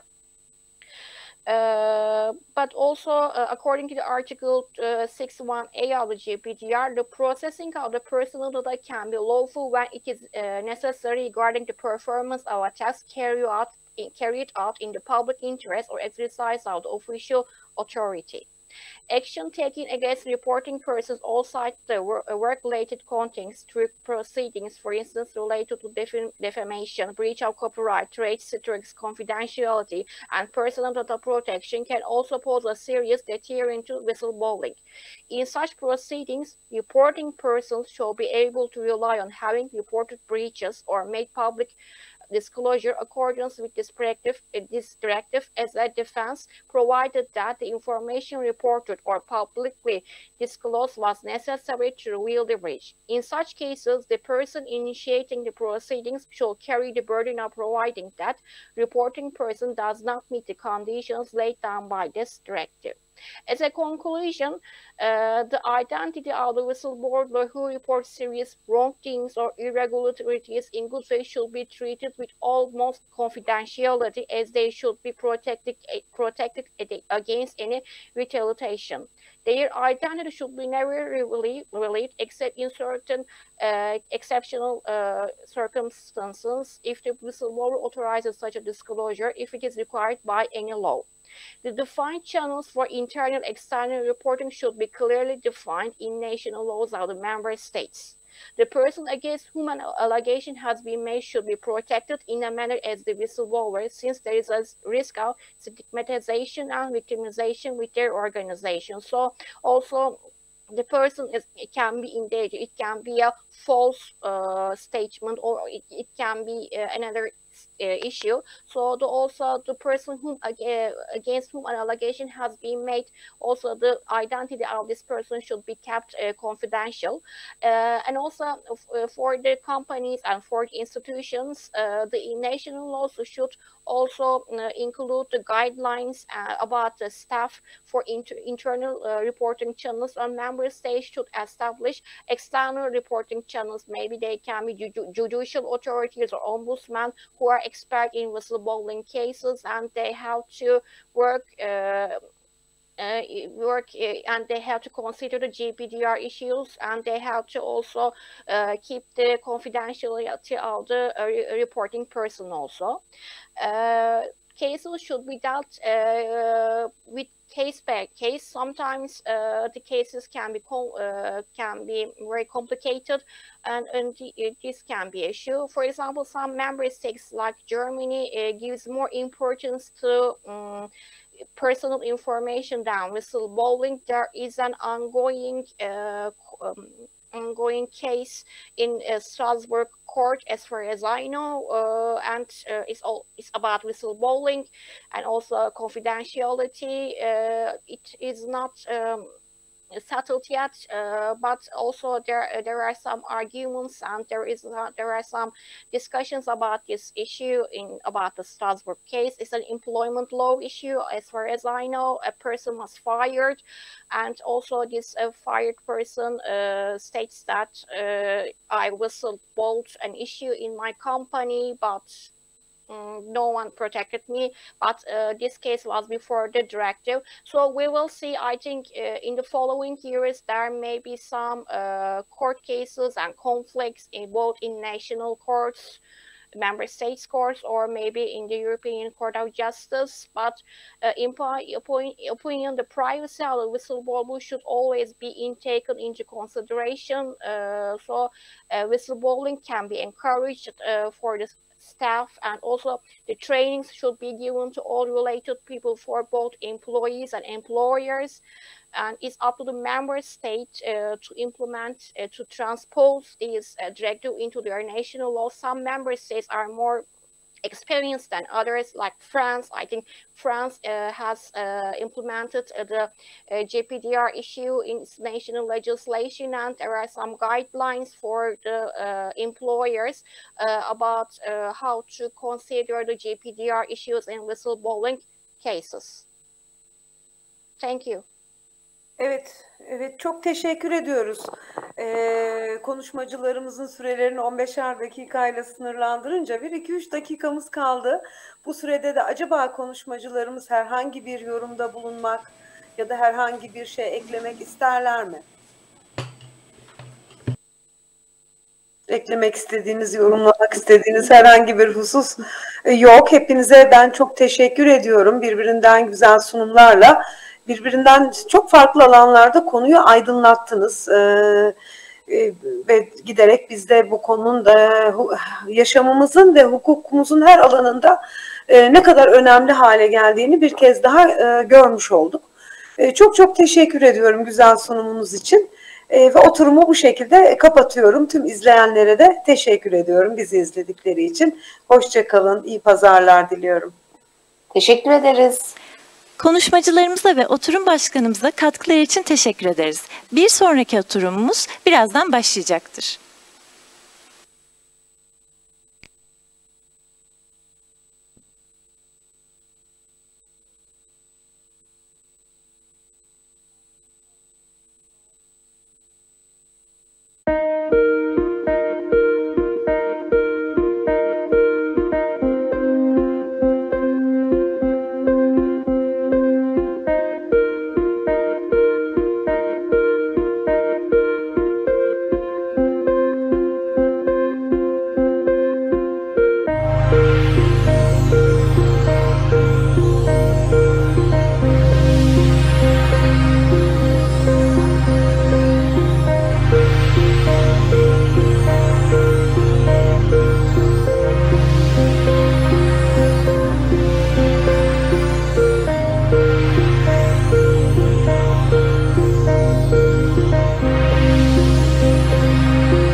Değerli katılımcılar, son oturumumuza hoş geldiniz. Bu oturumda Sayın Demet Arsener Keklik Kıran, Sayın Tuğba Kendir Tunalı, Sayın Ersin Can, Sayın Mustafa Erbilli tebliğlerini sunacak olup, oturuma Doktor Cihan Kanlıgöz başkanlık edecektir.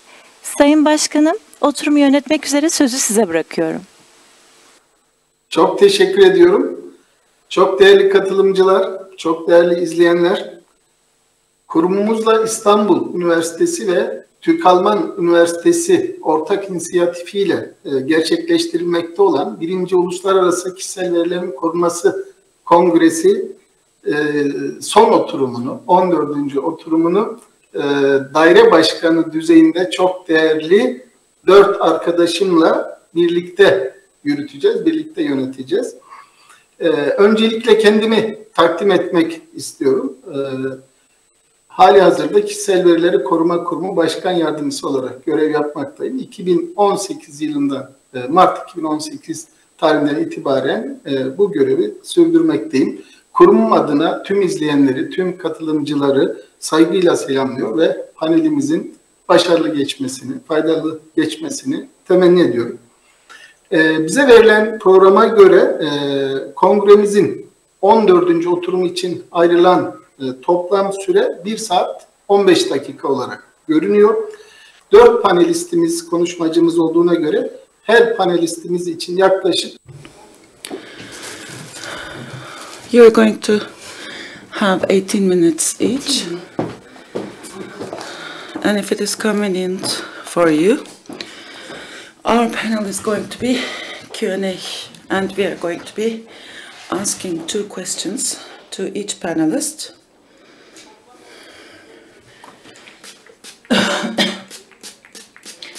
Within 18 minutes of time.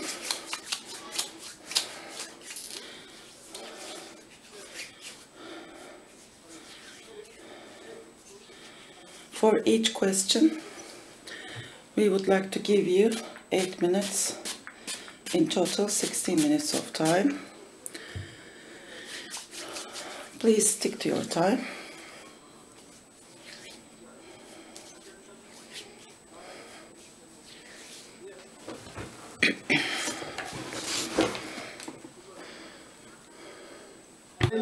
Panelimize yine programda belirlenen konuşma süresi sırasına uyarak uygun bir şekilde. We will start with Demet Arsener.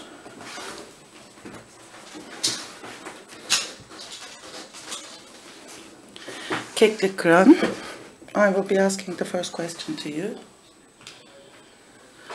She is the head of Legal Affairs Department.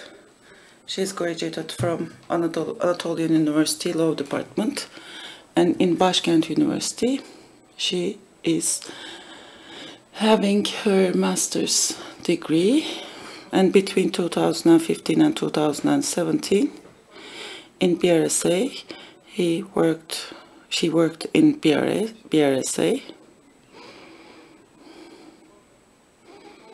and in 2017 she was nominated as the president.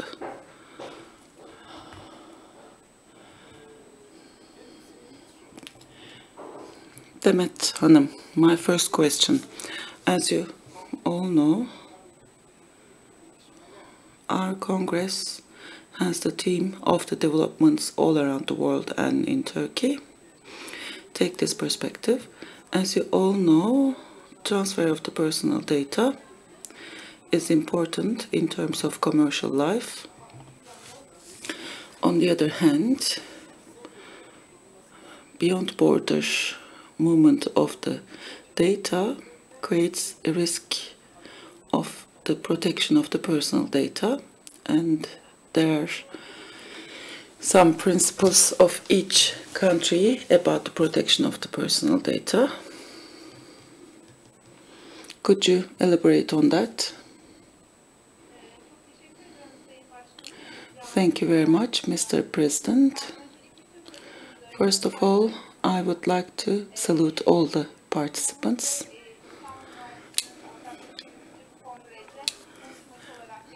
And it's an honor for me to be a speaker in this very congress organized by our institution and Istanbul University. As you stated, beyond border movement of personal data and transferring them to foreign countries is very common in the digitalized world, and it is very important and it's a requirement. Along with that, we can say that people's personal data protection should be taken into consideration, and in this regard the states, in order to protect the data, they developed some mechanisms and they added them in their domestic law, as stated by you, about the transfer of the personal data. There are some mechanisms. I would like to underline one fact.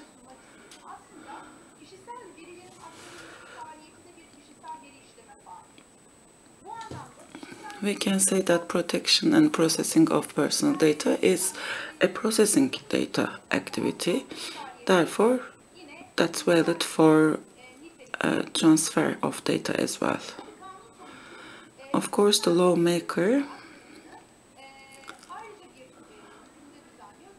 is regulating the transfer of personal data in a separate manner, because it's going abroad and the data should be followed and should be protected equally. In this regard, when we look at the related provision of our law, we need to understand it first. Therefore, we can say that the lawmaker is attaching great importance to the protection of personal data, but we know that like the other data processing activities, if we do have the conditions, we need to be resorting to them, like the explanation that we do. We need to be looking for the open consent of that.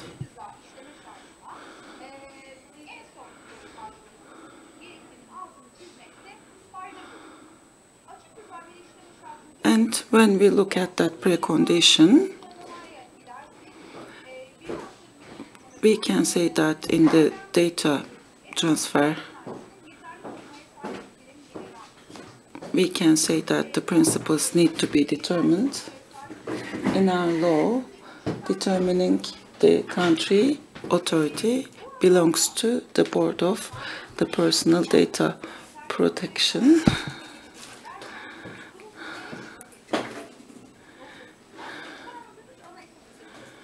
And we can say that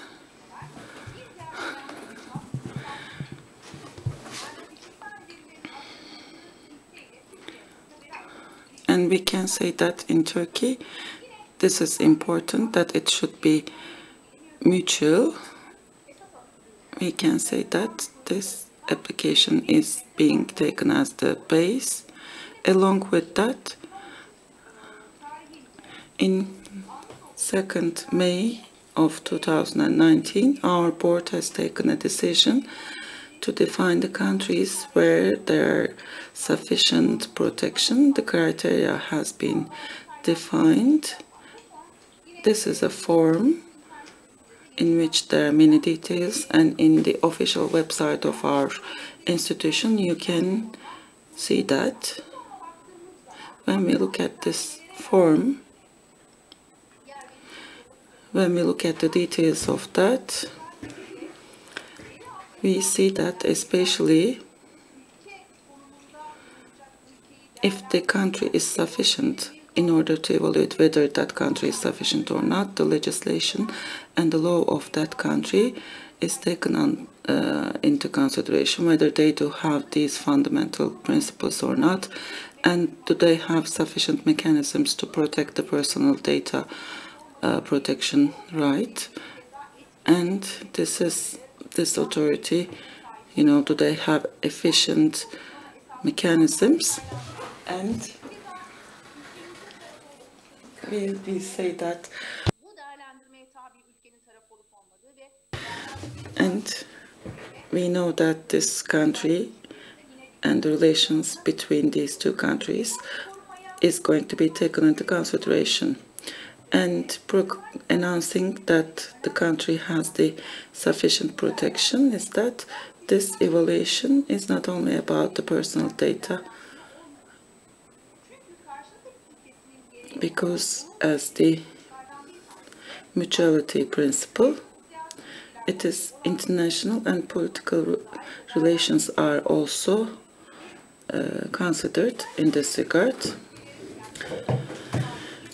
When we look at that, this is a living process, because when you announce a country to be sufficient, this process doesn't end, because the criteria of that country while you are making the decision, so it needs to be rechecked on a continuous basis.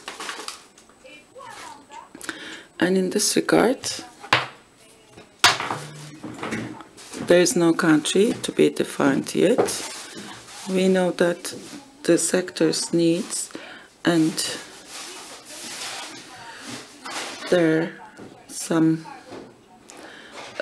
studies in that regard.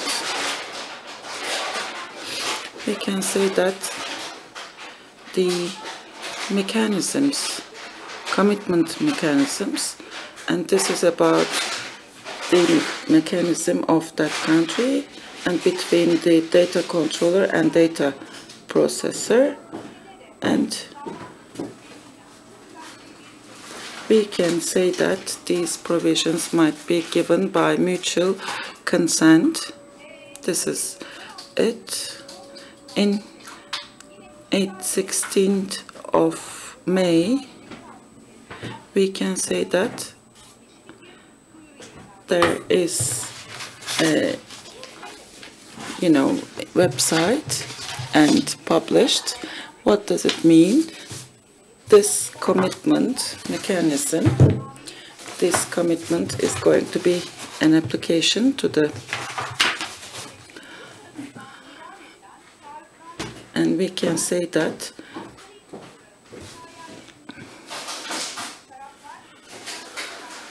there will be, of course, some other criteria in that regard as well, and we can say that there will be different laws and they can use it in that regard.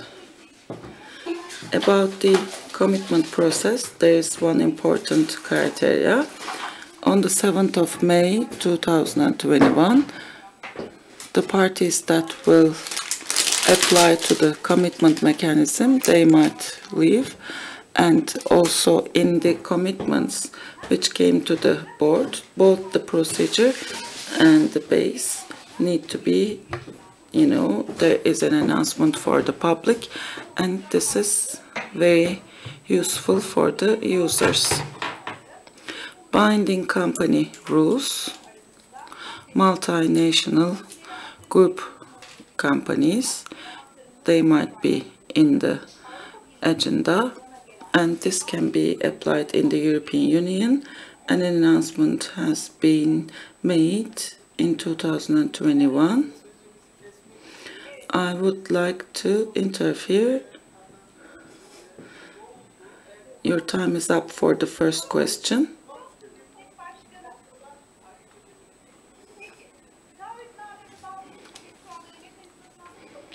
We can say that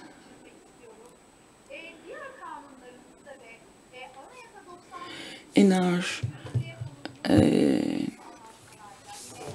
in the international agreements, transfer of the personal data, whether there are provisions forbidding that, these special provisions might be used in order to make the transfer of the data.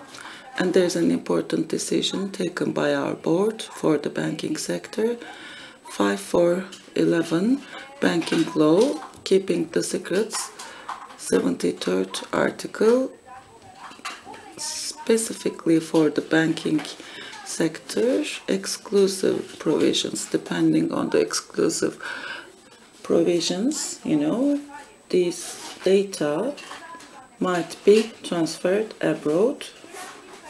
This is an important decision, and I wanted to emphasize this decision, and you can see this decision on the official website of our board. Thank you very much. 6,698. We can say that very valuable explanations you made, but because of your banking history background, you also touched upon the banking sector, international agreements, that special provisions and transfer of the data. Thank you very much. Acaba sınır ötesi veri aktarımına ilişkin olarak yaşanan gelişmeler nelerdir bu çerçevede ve kurumumuzun bu konudaki yaklaşımı? So what are the approaches of our institution? I'll be talking about that. And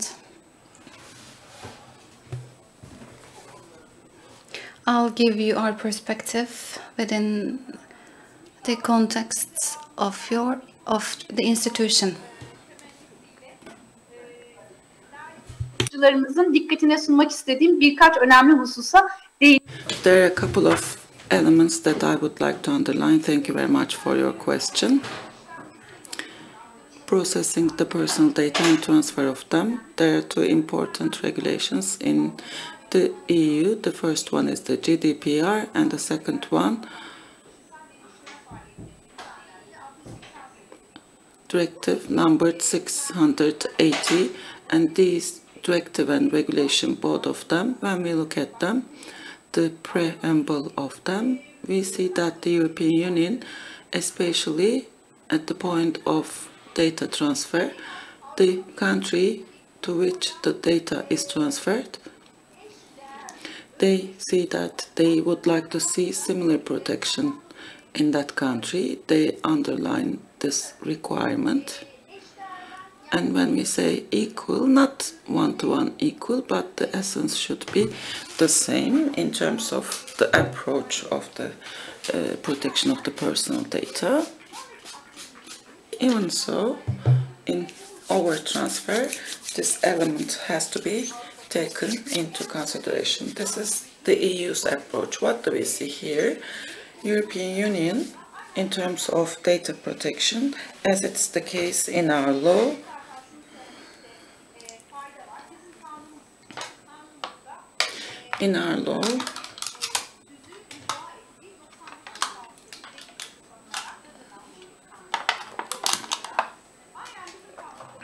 similarly with our code, at the point of protection of the personal data, their legislation is prioritized. And here, European Commission, after EU data protection program, they published strategy in 2017. When we look at this strategy, the strategic approach of the EU in terms of global data transfer, they founded a base to digital marketing. And when we think the added value, international data flow is required and useful by creating the trust among consumers. In the commercial life, the EU is underlining the importance of transfer of data. Korunmasının da temin edilmesi gerektiğini, aslında bunların birbiriyle iç içe geçmiş bir aslında yumurta tavuk ilişkisi. It's like an egg-chicken relation.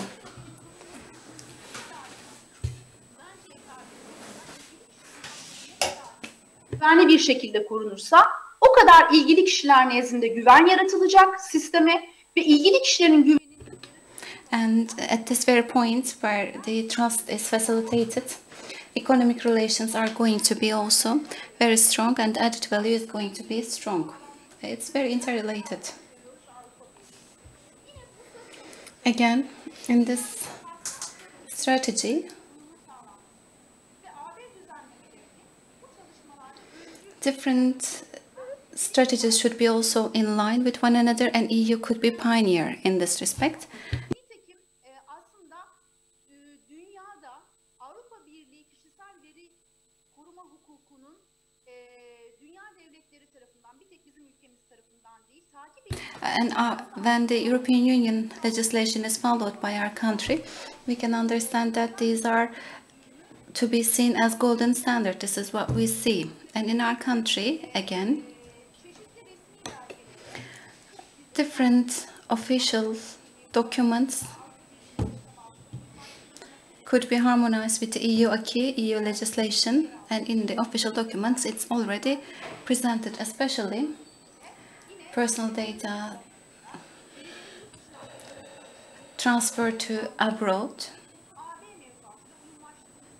Our law must be harmonized with the EU, and our institution is responsible for these purposes, and we are carrying out this kind of relevant works.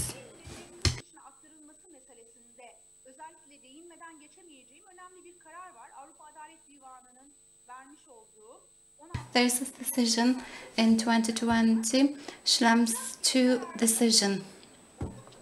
This is very crucial because Schlem's II decision has affected our EU implementations. So what did European Court of Justice said in this decision? European Court said that transfers to the third countries by the authorities of the third party that the transfer is sent to should be including GDPR sanctions and provisions, and personal data protection law in the country that the transfer is made into. Even though this is not equal to one another, there must be similar basis for the protection. Protection at least should be the same, and standards are keeping their validity. Well, again,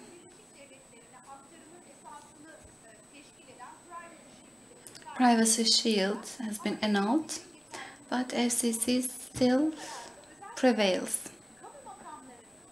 And in this decision, public institutions are working on the data which is transferred into abroad, especially surveillance activities in the USA.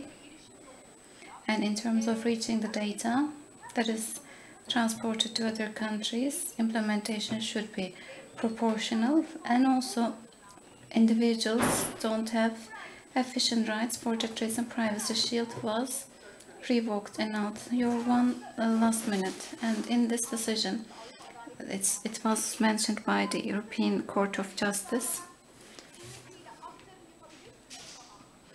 Yes, you can make this transfer, but just signing this document is not sufficient, and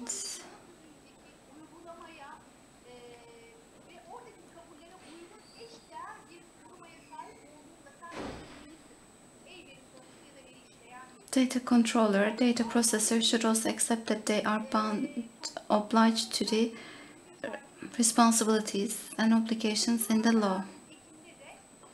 And in the annex of this implementation, new standard contract provisions have been renewed. There are 4 yearly issued guidelines for contracts for data controller, data owner, data processor, and 2 different guidelines were issued from data controller to data owner, data processor to data processor. There are many things that I want to say, but I've already exceeded my time. Thank you. Panelistlerimizin de hakkına girmemek adına burada konuşmamı sonlandırıyorum. Sorularınız için çok çok teşekkür ediyorum. Değerli katılımcılarımıza tekrar saygılarımı sunuyorum. Biz de teşekkür ediyoruz Demet Hanım size.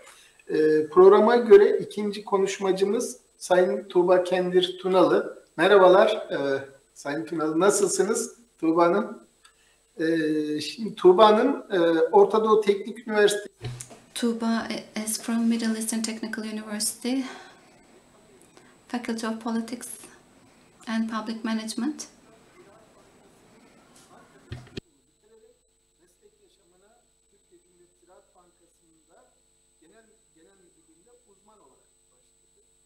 Daha sonra 2001 yılında Bankacılık Düzenleme ve Denetleme Kurumu'nun açmış olduğu ilk meslek uzmanlığı personeli sınavında başarı göstererek BDDK'da bankacılık uzman yardımcısı. She works as a specialist in BRSA.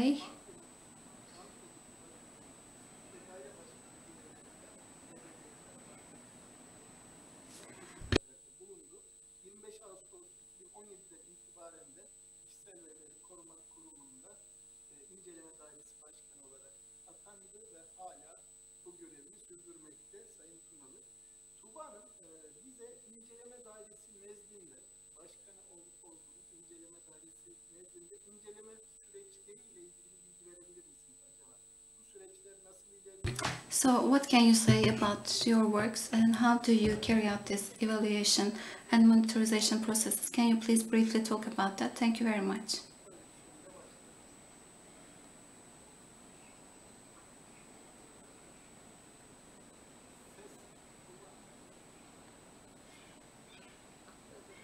Sorry. Thank you very much.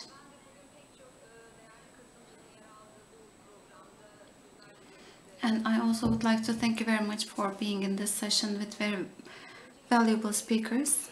First and foremost, before I start this monitorization processes, evaluation processes, maybe we can talk about some other details. Which processes initiate the evaluation processes? Let me briefly talk about them. At the very basis, it's not a routine procedure, because our law is dealt with individual trade activity related data owners, data controllers, and on the other side it is also dealing with big organizations from school to public institutions, hotels, etc. Many data controllers are arranged in the law. It touches upon many sectors, so we can't talk about a routine evaluation or surveillance or investigation procedure. So the things which trigger these processes have two main issues. One is related to complaints, the other one is the notifications. And our citizens have the right to open up a claim about their own personal data processes.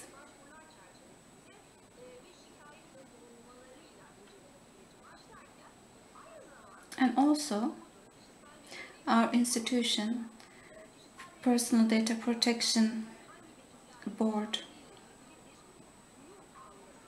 if we are given any notice, if we are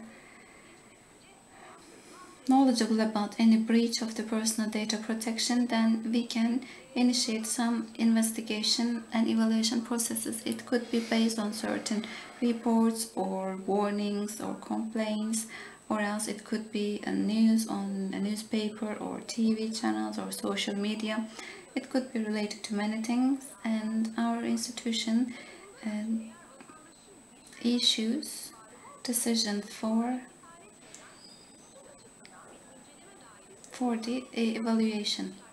And as the institution, we check whether this claim is legal or not.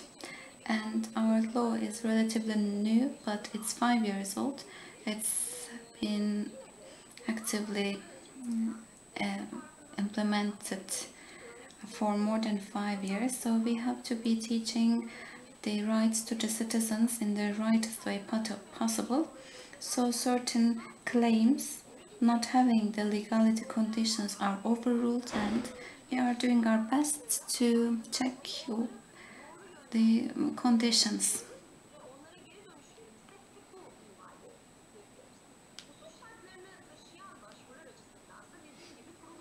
And for the legal and lawful applications, we evaluate everything based on the law. We try to evaluate whether it is in the framework of the protection law. We provide our decision, and then we take the decision for these evaluations.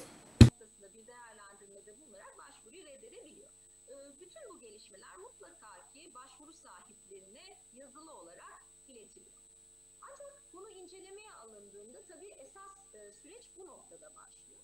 İncelemeye alınan başvurularla ilgili olarak başvuru sahiplerinin mutlak surette bilgilendirme yoluna gidiyoruz. Sürecin her aşamasında ilgili kişilerin konuyla ilgili bilgisi oluyor. İnceleme sürecine başladığımız zaman When we started these evaluation processes, it's not only about the individuals, but we also touch the data controllers. So here we get into contacts and connection with the data controller. Sometimes it's in the written form. We try to get their opinion rather than this corresponding with these data controllers. Sometimes when it is about different parties, in order to evaluate the situation with a broader perspective, we also talk to other parties. Again, it's a written form. We try to receive more information. And also, when the data controllers are under different supervision provisions, we can also get their expertise, and we put them into our investigations. And sometimes investigations should be made on their sites. On-site investigation is needed, and if we give the decision for that,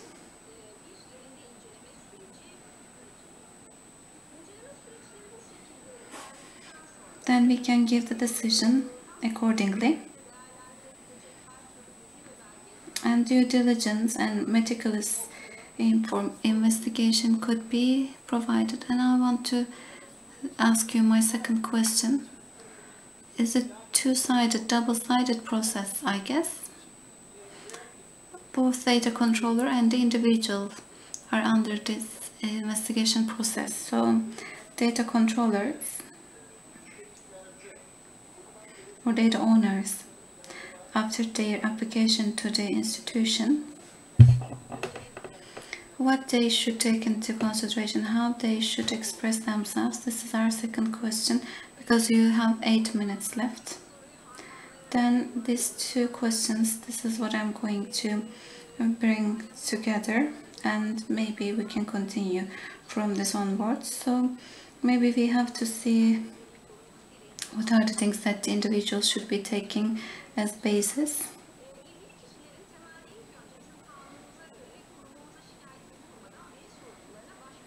So these individuals should be firstly applying to data controllers. If they come to us first, procedurally speaking, we will give the decision that we can't evaluate their situation, and then we refer them to the data controller. But they have to also be, again, very much careful.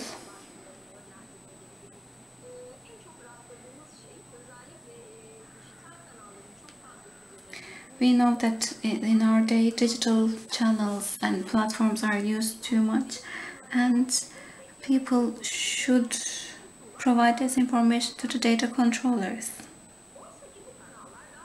These channels are not official. These channels are the platforms where the data controller provides services and some products. It is related to the problems about the services or the products that are sold by the data controller. When it comes to the data control, data protection, either their application is not answered or else it is misanswered, because ones who are not knowledgeable about the situation have the authority to answer these questions. That's why it's not directing to the correct way. First and foremost, clarification texts must be evaluated very well by the data owners, and then data owners should send their applications to the data controllers through correct channels so that they could be addressed correctly, and correct addressees should return to their calls. So in addition to that, applications to the data controllers, when we use their rights, we also want them to know what kind of criteria they should be taking into consideration when they enjoy their rights.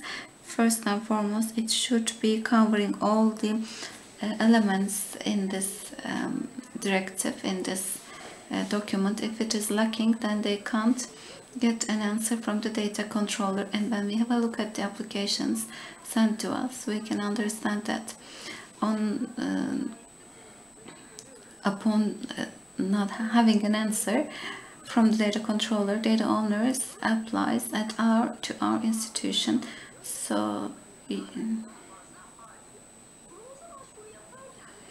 when they apply at us, the thing that we have to take into consideration is that since there is this condition for making an application to that,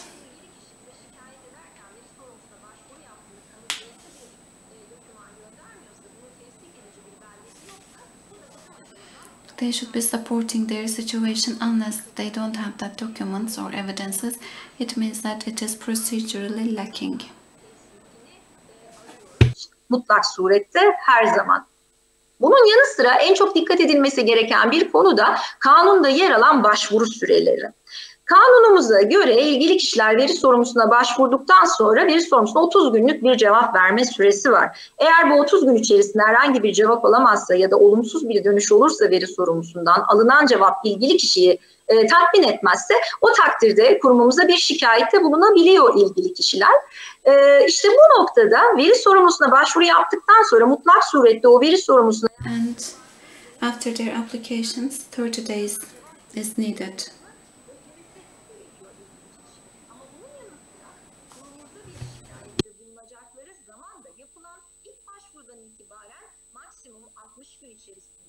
But there is a maximum of 60 days. If they are given answer by the data controller, and if they have again right to object or issue complaints.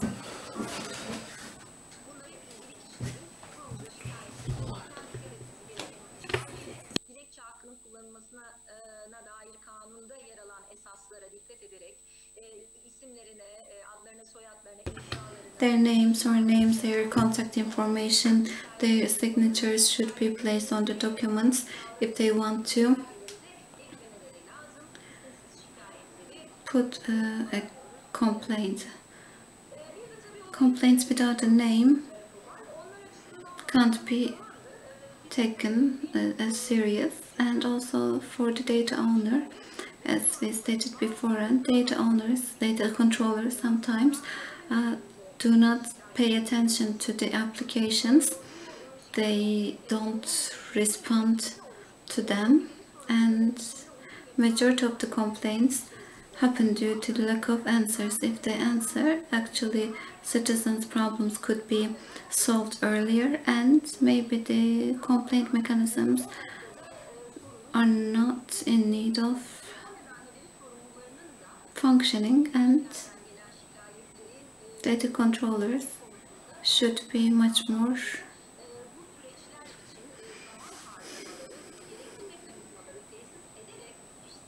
careful.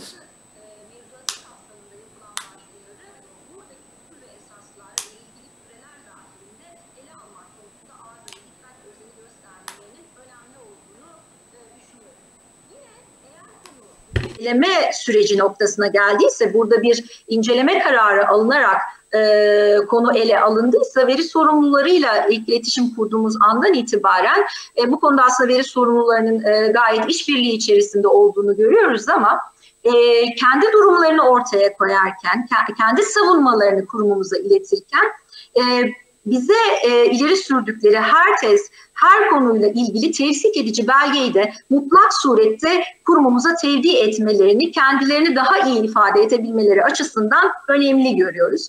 Örneğin bir ilgili kişi tarafından artık amacı kalmayan kişisel verilerin silinmesi yönünde bir talep veri sorumlusuna iletildiğinde, şayet veri sorumlusu bu talebi cevaplamadıysa ya da verdiği cevap ilgili kişi tarafından kabul görmedi, yeterli bulunmadı ve bize şikayet edildiyse, ancak veri sorumlusu ben bu talebi yerine getirdim diyorsa bunu tevsik etmesi gerek bize. Nasıl olabilir? Eğer bu silme işlemini fiziksel olarak gerçekleştirdiyse bunu bir tutanakla kayıt altına almış olmalı. Bu tutanağın bir örneğini kurumumuza sunabilir ya da elektronik ortamda silme işlemini gerçekleştirdiyse bu takdirde de yapabileceği bize log kayıtlarını sunmak ve bir tevsik edici belge sunmak. And by presenting the document, if they can reinforce their approach, then it's going to be healthier evaluation.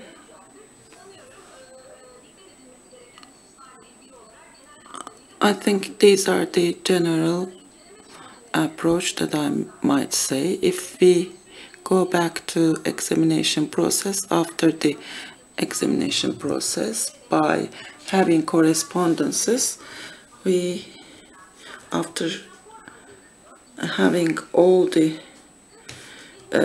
matters,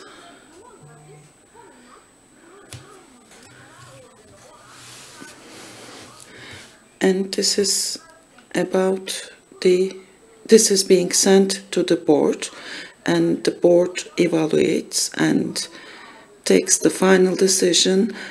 Within the final evaluation, then the person with the complaint and the complainantee, the data controller, we notify them about it. Another matter that's worth mentioning is that sometimes there is a reason of that. There might be some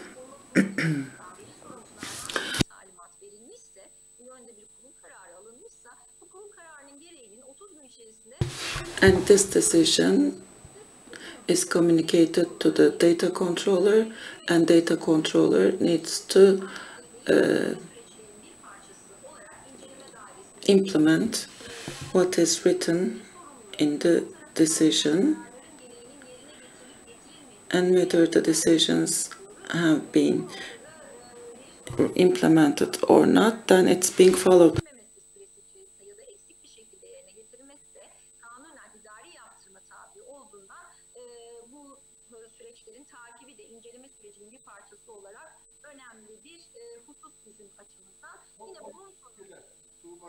Çok teşekkür ederim. Evet, bu şekilde toparlayabiliriz. Dolu dolu kullandınız, değerlendirdiniz. Gerek veri sorumluları, gerekse ilgili kişiler açısından. Thank you very much. We have exceeded our time, and you explained us how the documents should be sent to the board if there is a complaint. Thank you very much.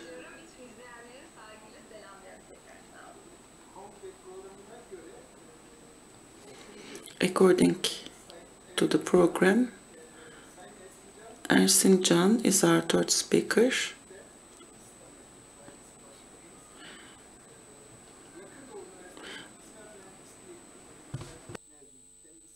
Milli Eğitim Bakanlığı'nda uzun yıllar çeşitli birimlerde mühendis, şube müdürlüğü, birim amirliği, koordinatörlük, daire başkanlığı gibi pozisyonlarda görev aldı. Milli Eğitim Bakanlığı'nda en son ölçme, değerlendirme ve sınav hizmetleri genel müdürlüğünde Ar-Ge Dairesi Başkanı olarak görev yürütmekteyken 2017 yılının Eylül ayından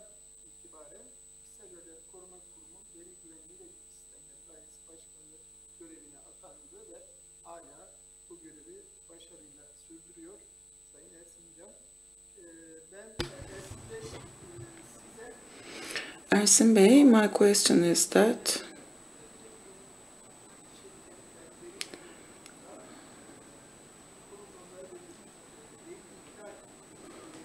many notifications have come to your board about the personal data violations, and the board examined those notifications.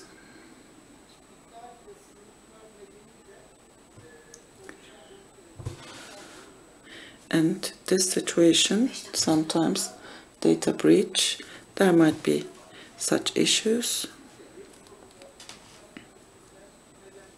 Why do data controllers avoid notifying the breach? Could you please elaborate upon that? Distinguished President, distinguished participants, my deep respects to you all, and I'm more than happy to be here.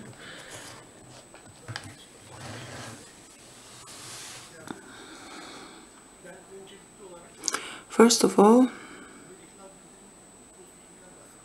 I would like to talk about the procedure of data breach notification. In the code, the data controller has certain obligations, and data protection obligation is defined in a separate article. When there's a data breach, there is an obligation to notify it.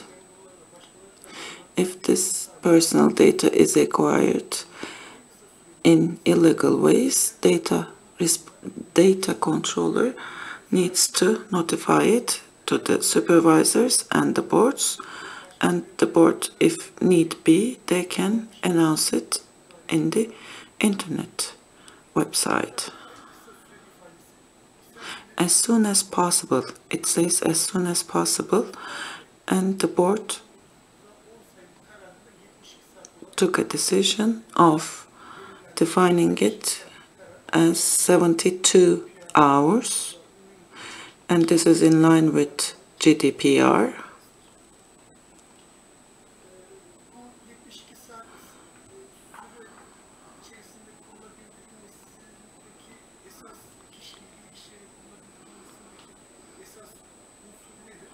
What is the reason of that being 72 hours? Related people should not face negative consequences.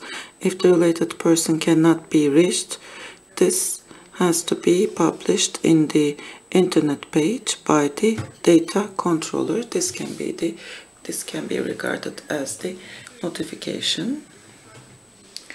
Data violations that will be notified to our board. This can happen with 3 different ways. There is violation notification module. It can be used. Email can be used to make the notification, or with post office.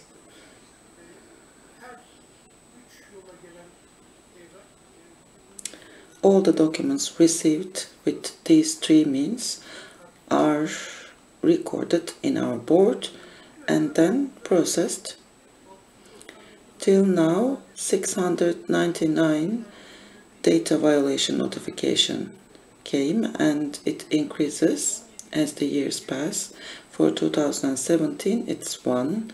For 2018, 29. In 2019, 139. In 2020, 228 data breach notification came to our board, and for 2021 we do have 303. Till now, as you can see, there is a steady increase, and the reason of it is that the data controllers' sensitivity and awareness level increased, and the number of the notifications increased parallelly. And as you all know, in the pandemic period, in this digitalized era, there is an increase in the number of cyber attack, and the increase in the number of violation has been triggered by that. As you stated, some data controllers don't notify the data breach. There are a couple of reasons of that. There are three main reasons of it. First of all, the first one, internal processes approval mechanism, the notification is delayed.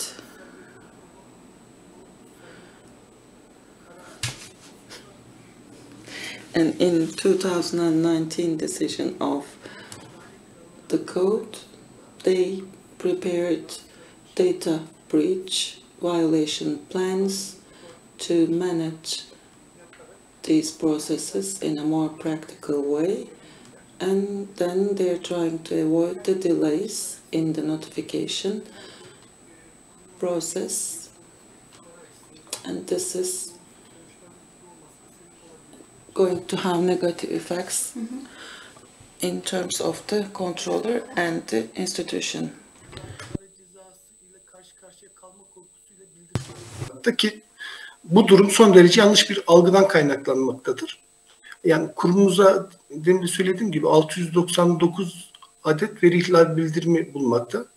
Bunun yaklaşık 100 adedine takribi yaklaşık 100'e yakın civarda veri sorunusuna sadece idari para cezası uygulanmış olup there will be administrative fee, and most probably at this point our institution can adopt these rules.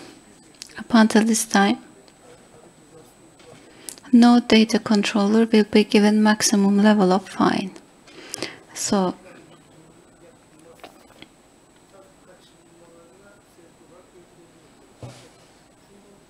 we need to remember one thing. Personal data protection institution, if it learns certain breaches with certain means, there could be ex officio evaluation, investigation about the controller of the data. Another issue is that data controllers are not notified about these data breaches.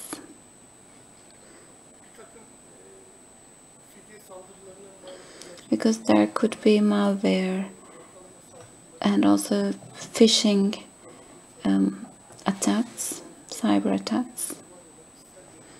Certain personal data could be also confiscated by the third parties. However, it is not known by the data controller. They are not aware of this situation. So at this point, data controllers should be much more careful, and they should have a proactive approach and carry out their risk evaluations. And they should provide the personal data securities that they are holding, and in the relevant law it is mentioned. Thank you very much. Yes, it's very explanatory. Thank you very much. And from this onwards, maybe we can answer this question. As you all know,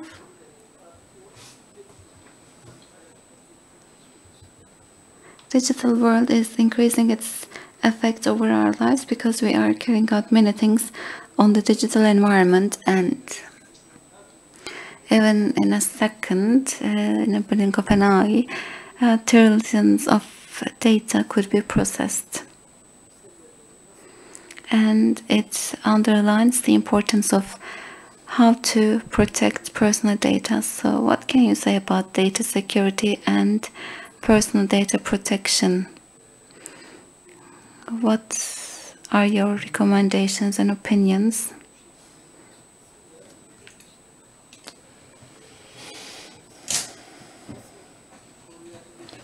How individuals can protect themselves in this respect?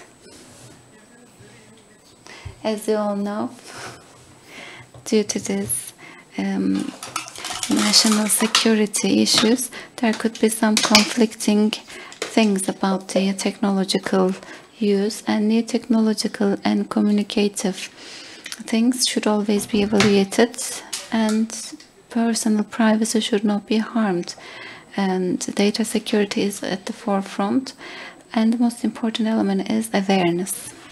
Individually speaking, we have to increase our own awareness. As our awareness increases, we can protect ourselves against some negative situations and all the other things, computers, mobile phones, applications. We need to know what kind of information we are giving away, and we need to understand what grounds we provide our consents. By understanding the realities of this clarification text, there's switching attacks, email addresses, social media accounts, and even their shares are mimicked. And at this point, we have to be really careful, and we really get aware of the situation. Before clicking on a certain content, we have to think twice, and then we have to act. And before we post something on social media, we have to think a couple of times. And then we post something on this kind of platforms, we have to also think the privacy rights of the persons, and we also think that legality and also crimeability of certain posts, because analysis of a person information by someone else could not be understood as the information could also be used by others, especially in the pandemic period. Because of the happenings in the country, there were many complaints sent to our institution and on the social media and internet. When you have a look at the new events, we can understand some of the authorities of the use have been misused and also have been breached by some third parties in the unlawful manner. And these are, of course, unlawful acts. So ill-intended people share the accounts and passwords. Sometimes they are disclosed free of charge, and sometimes they also gain some interest and economic income. And these shares, these posts, especially 3 months ago, 21 billion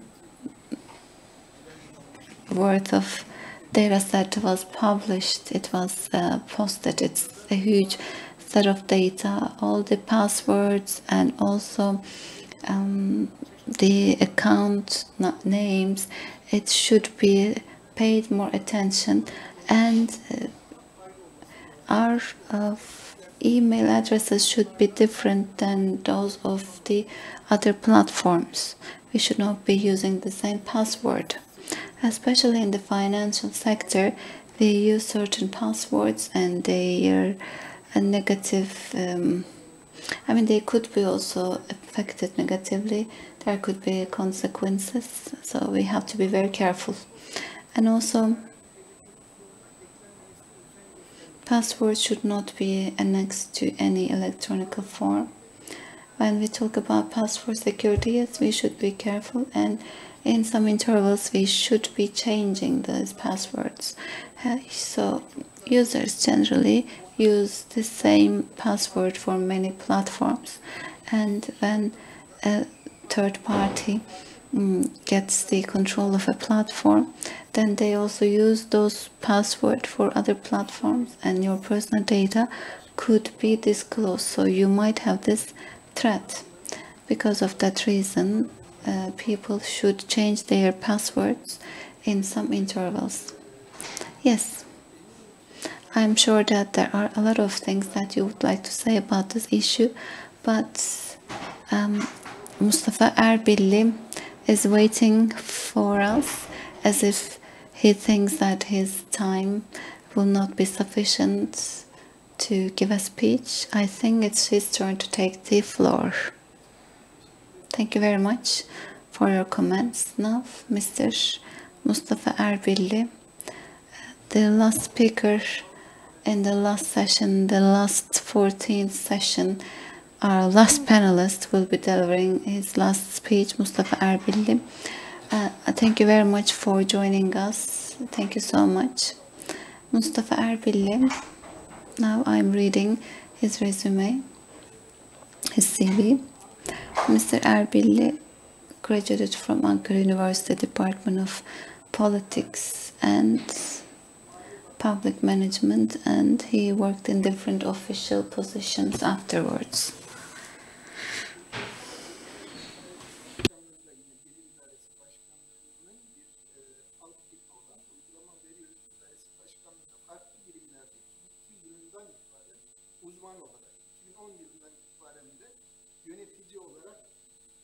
Görev yaptıktan sonra Mart 2017'de kişisel verileri koruma kurumunda görev yapmaya başladı Sayın Erbilli. Nisan 2017'den itibaren de kurumumuzda veri yönetimi dairesi başkanı olarak görev yürütmekte büyük bir başarıyla. Ben Sayın Erbilli size gerek şirketler gerekse kamu... I'd like to ask you this question, both in corporations and in public institutions. We all know that there must be compliance to law number 6698, general data protection. All the public institutions and also private institutions should be obeying to 6698 numbered law on the personal data protection. Well,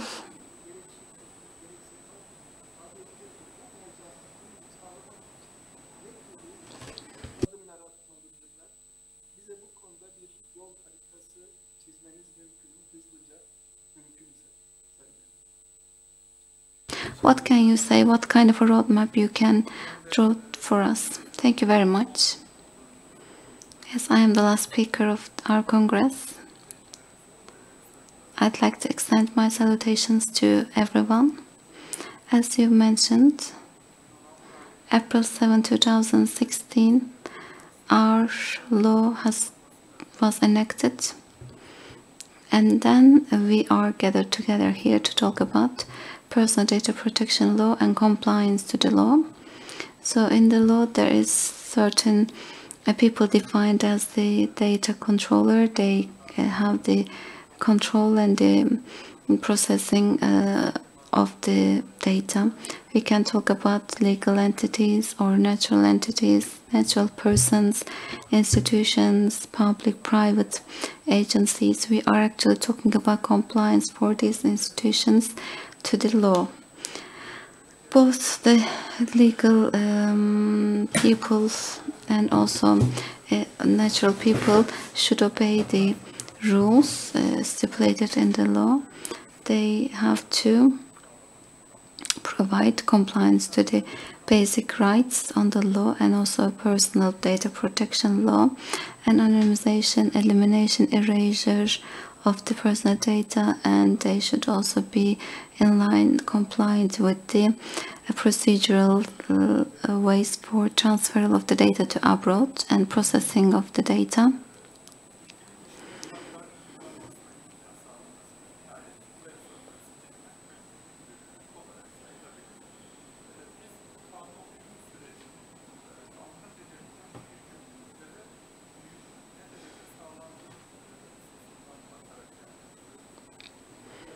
To what extent there is compliance to the law,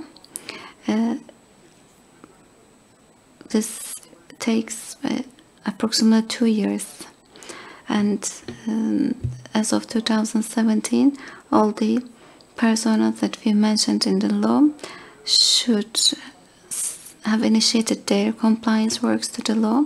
Both companies and institutions should fulfill their obligations fully and completely, and this is the roadmap for them. First and foremost,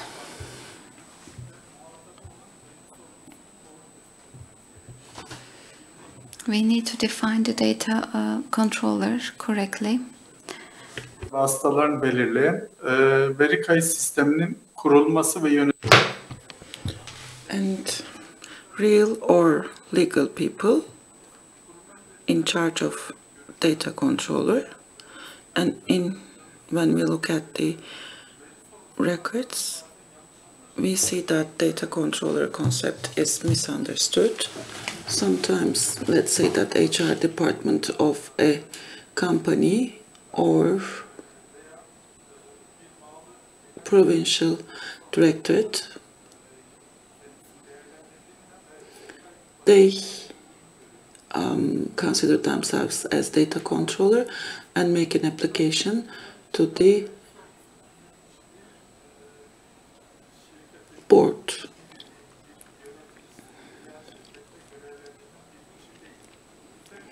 Data controller of a company is the person, the legal person himself. Therefore, after determining the data controller correctly, and then how is the adaptation is going to be achieved. After determining the data controller, the activities of the data controller,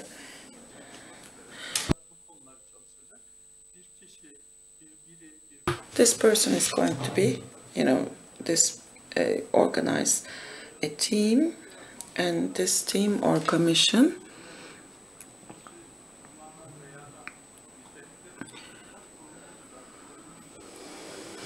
and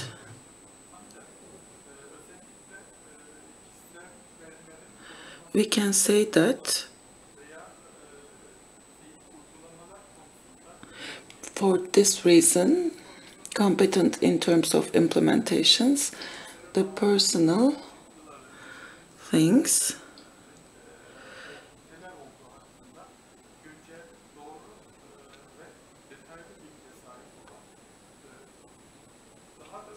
and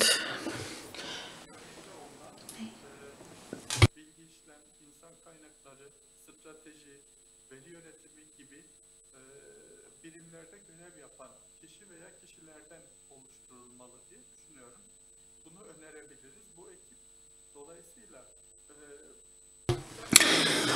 therefore the assignment of the tasks here should be participated, and all the departments of the company or the institution should be informed about it, and they need to be reflected to this approach.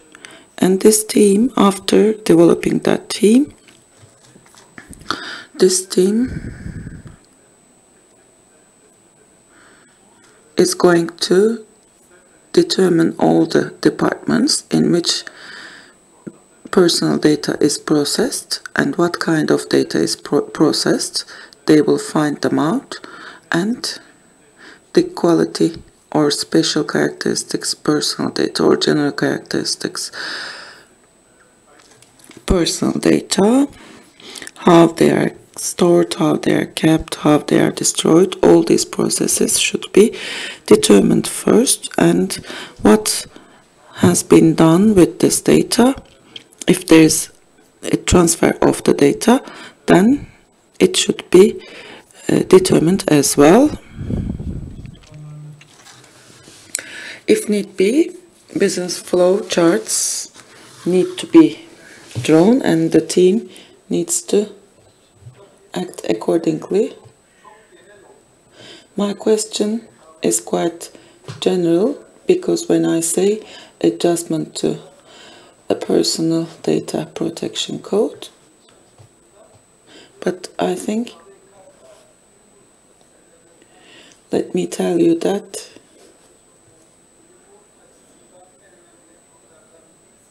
one of the most important matter,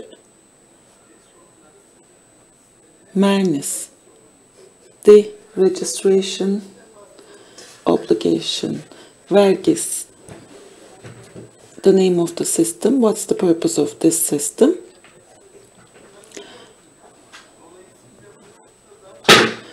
this point, especially during the registration, are there anything that you would like to underline?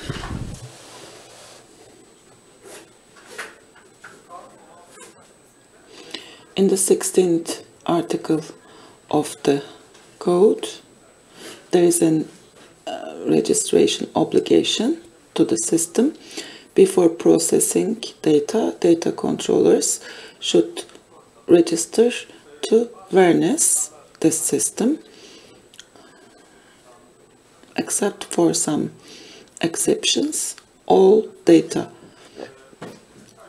controllers need to register to this system. Data entry is made according to the category, and there are data categories and the purposes of these data categories and whose data is processed. Is there any transfer to abroad, or to whom this transfer has been made, how long this data has been kept, and what are the precautions, technical precautions. And there are different categories in that regard. A company, for example, kimlik numarası, elektronik posta adresi gibi bazı kişisel veriler işlediğini düşünelim. Ve her bize bilgi girişi yaparken kimlik kategorisi. And also the identity category must be only the case that should be used, but other categories should not be applied.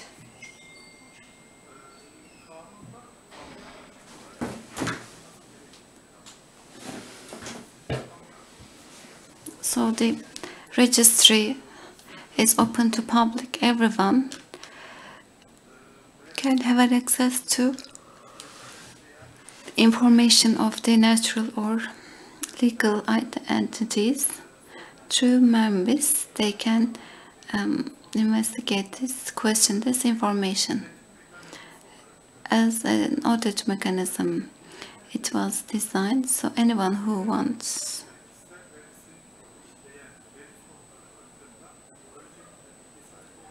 can learn who has processed their data. If they think that it is a breach of law, they can apply a data controller. Based on the answer from data controller, they can issue complaints.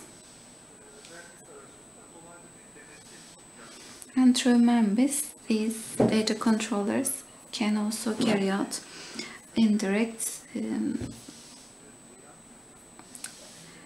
investigation when they are registered to the system. When it is updated, actually they all can understand that these processes will be under control from A to Z. Lawfulness is going to be enacted if there are some unlawful acts, and people or institutes acting unlawfully will be controlled. It's a great opportunity before us. And last but not least, I'd like to define two issues because we don't have time. Firstly, duty of registry is initiated with the forms. So actually this is just the first initial stage, and it's delivered to our institution, and after we receive application, username and password are to be created, then the rest of it is followed. They enter to the system with the username and they can learn about their personal data processes. So this is the obligation of registry and notification. So users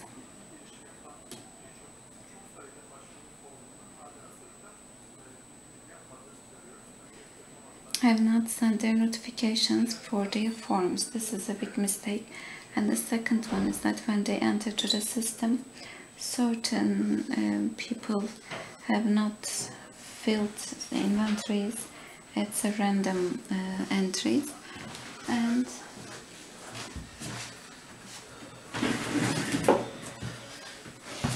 this must be based on personal data information. And we can also see the consequences on the cross investigations, as you mentioned, at the end of this year. There is this responsibility to be registered to the system. Your last words, please. And in this concept,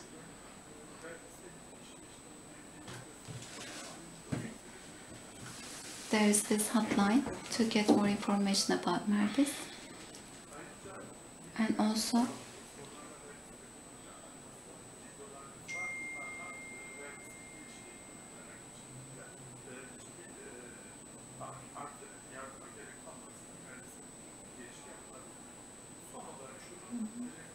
and last but not least, I'd like to mention one thing.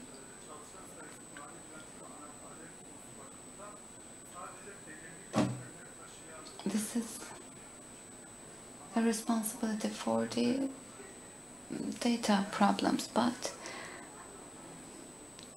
even if it has these lawfulness or not, they are given this right to be lawful.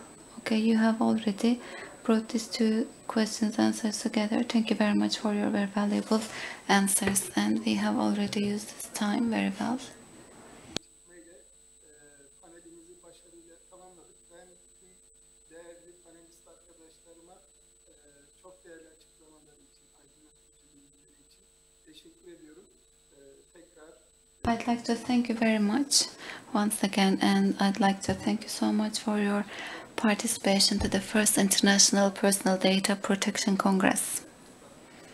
Thank you so much. Thank you. We'd like to thank the moderators and the panelists for their contribution, esteemed guests, and people who are watching us before their screens, in front of their screens, in their houses.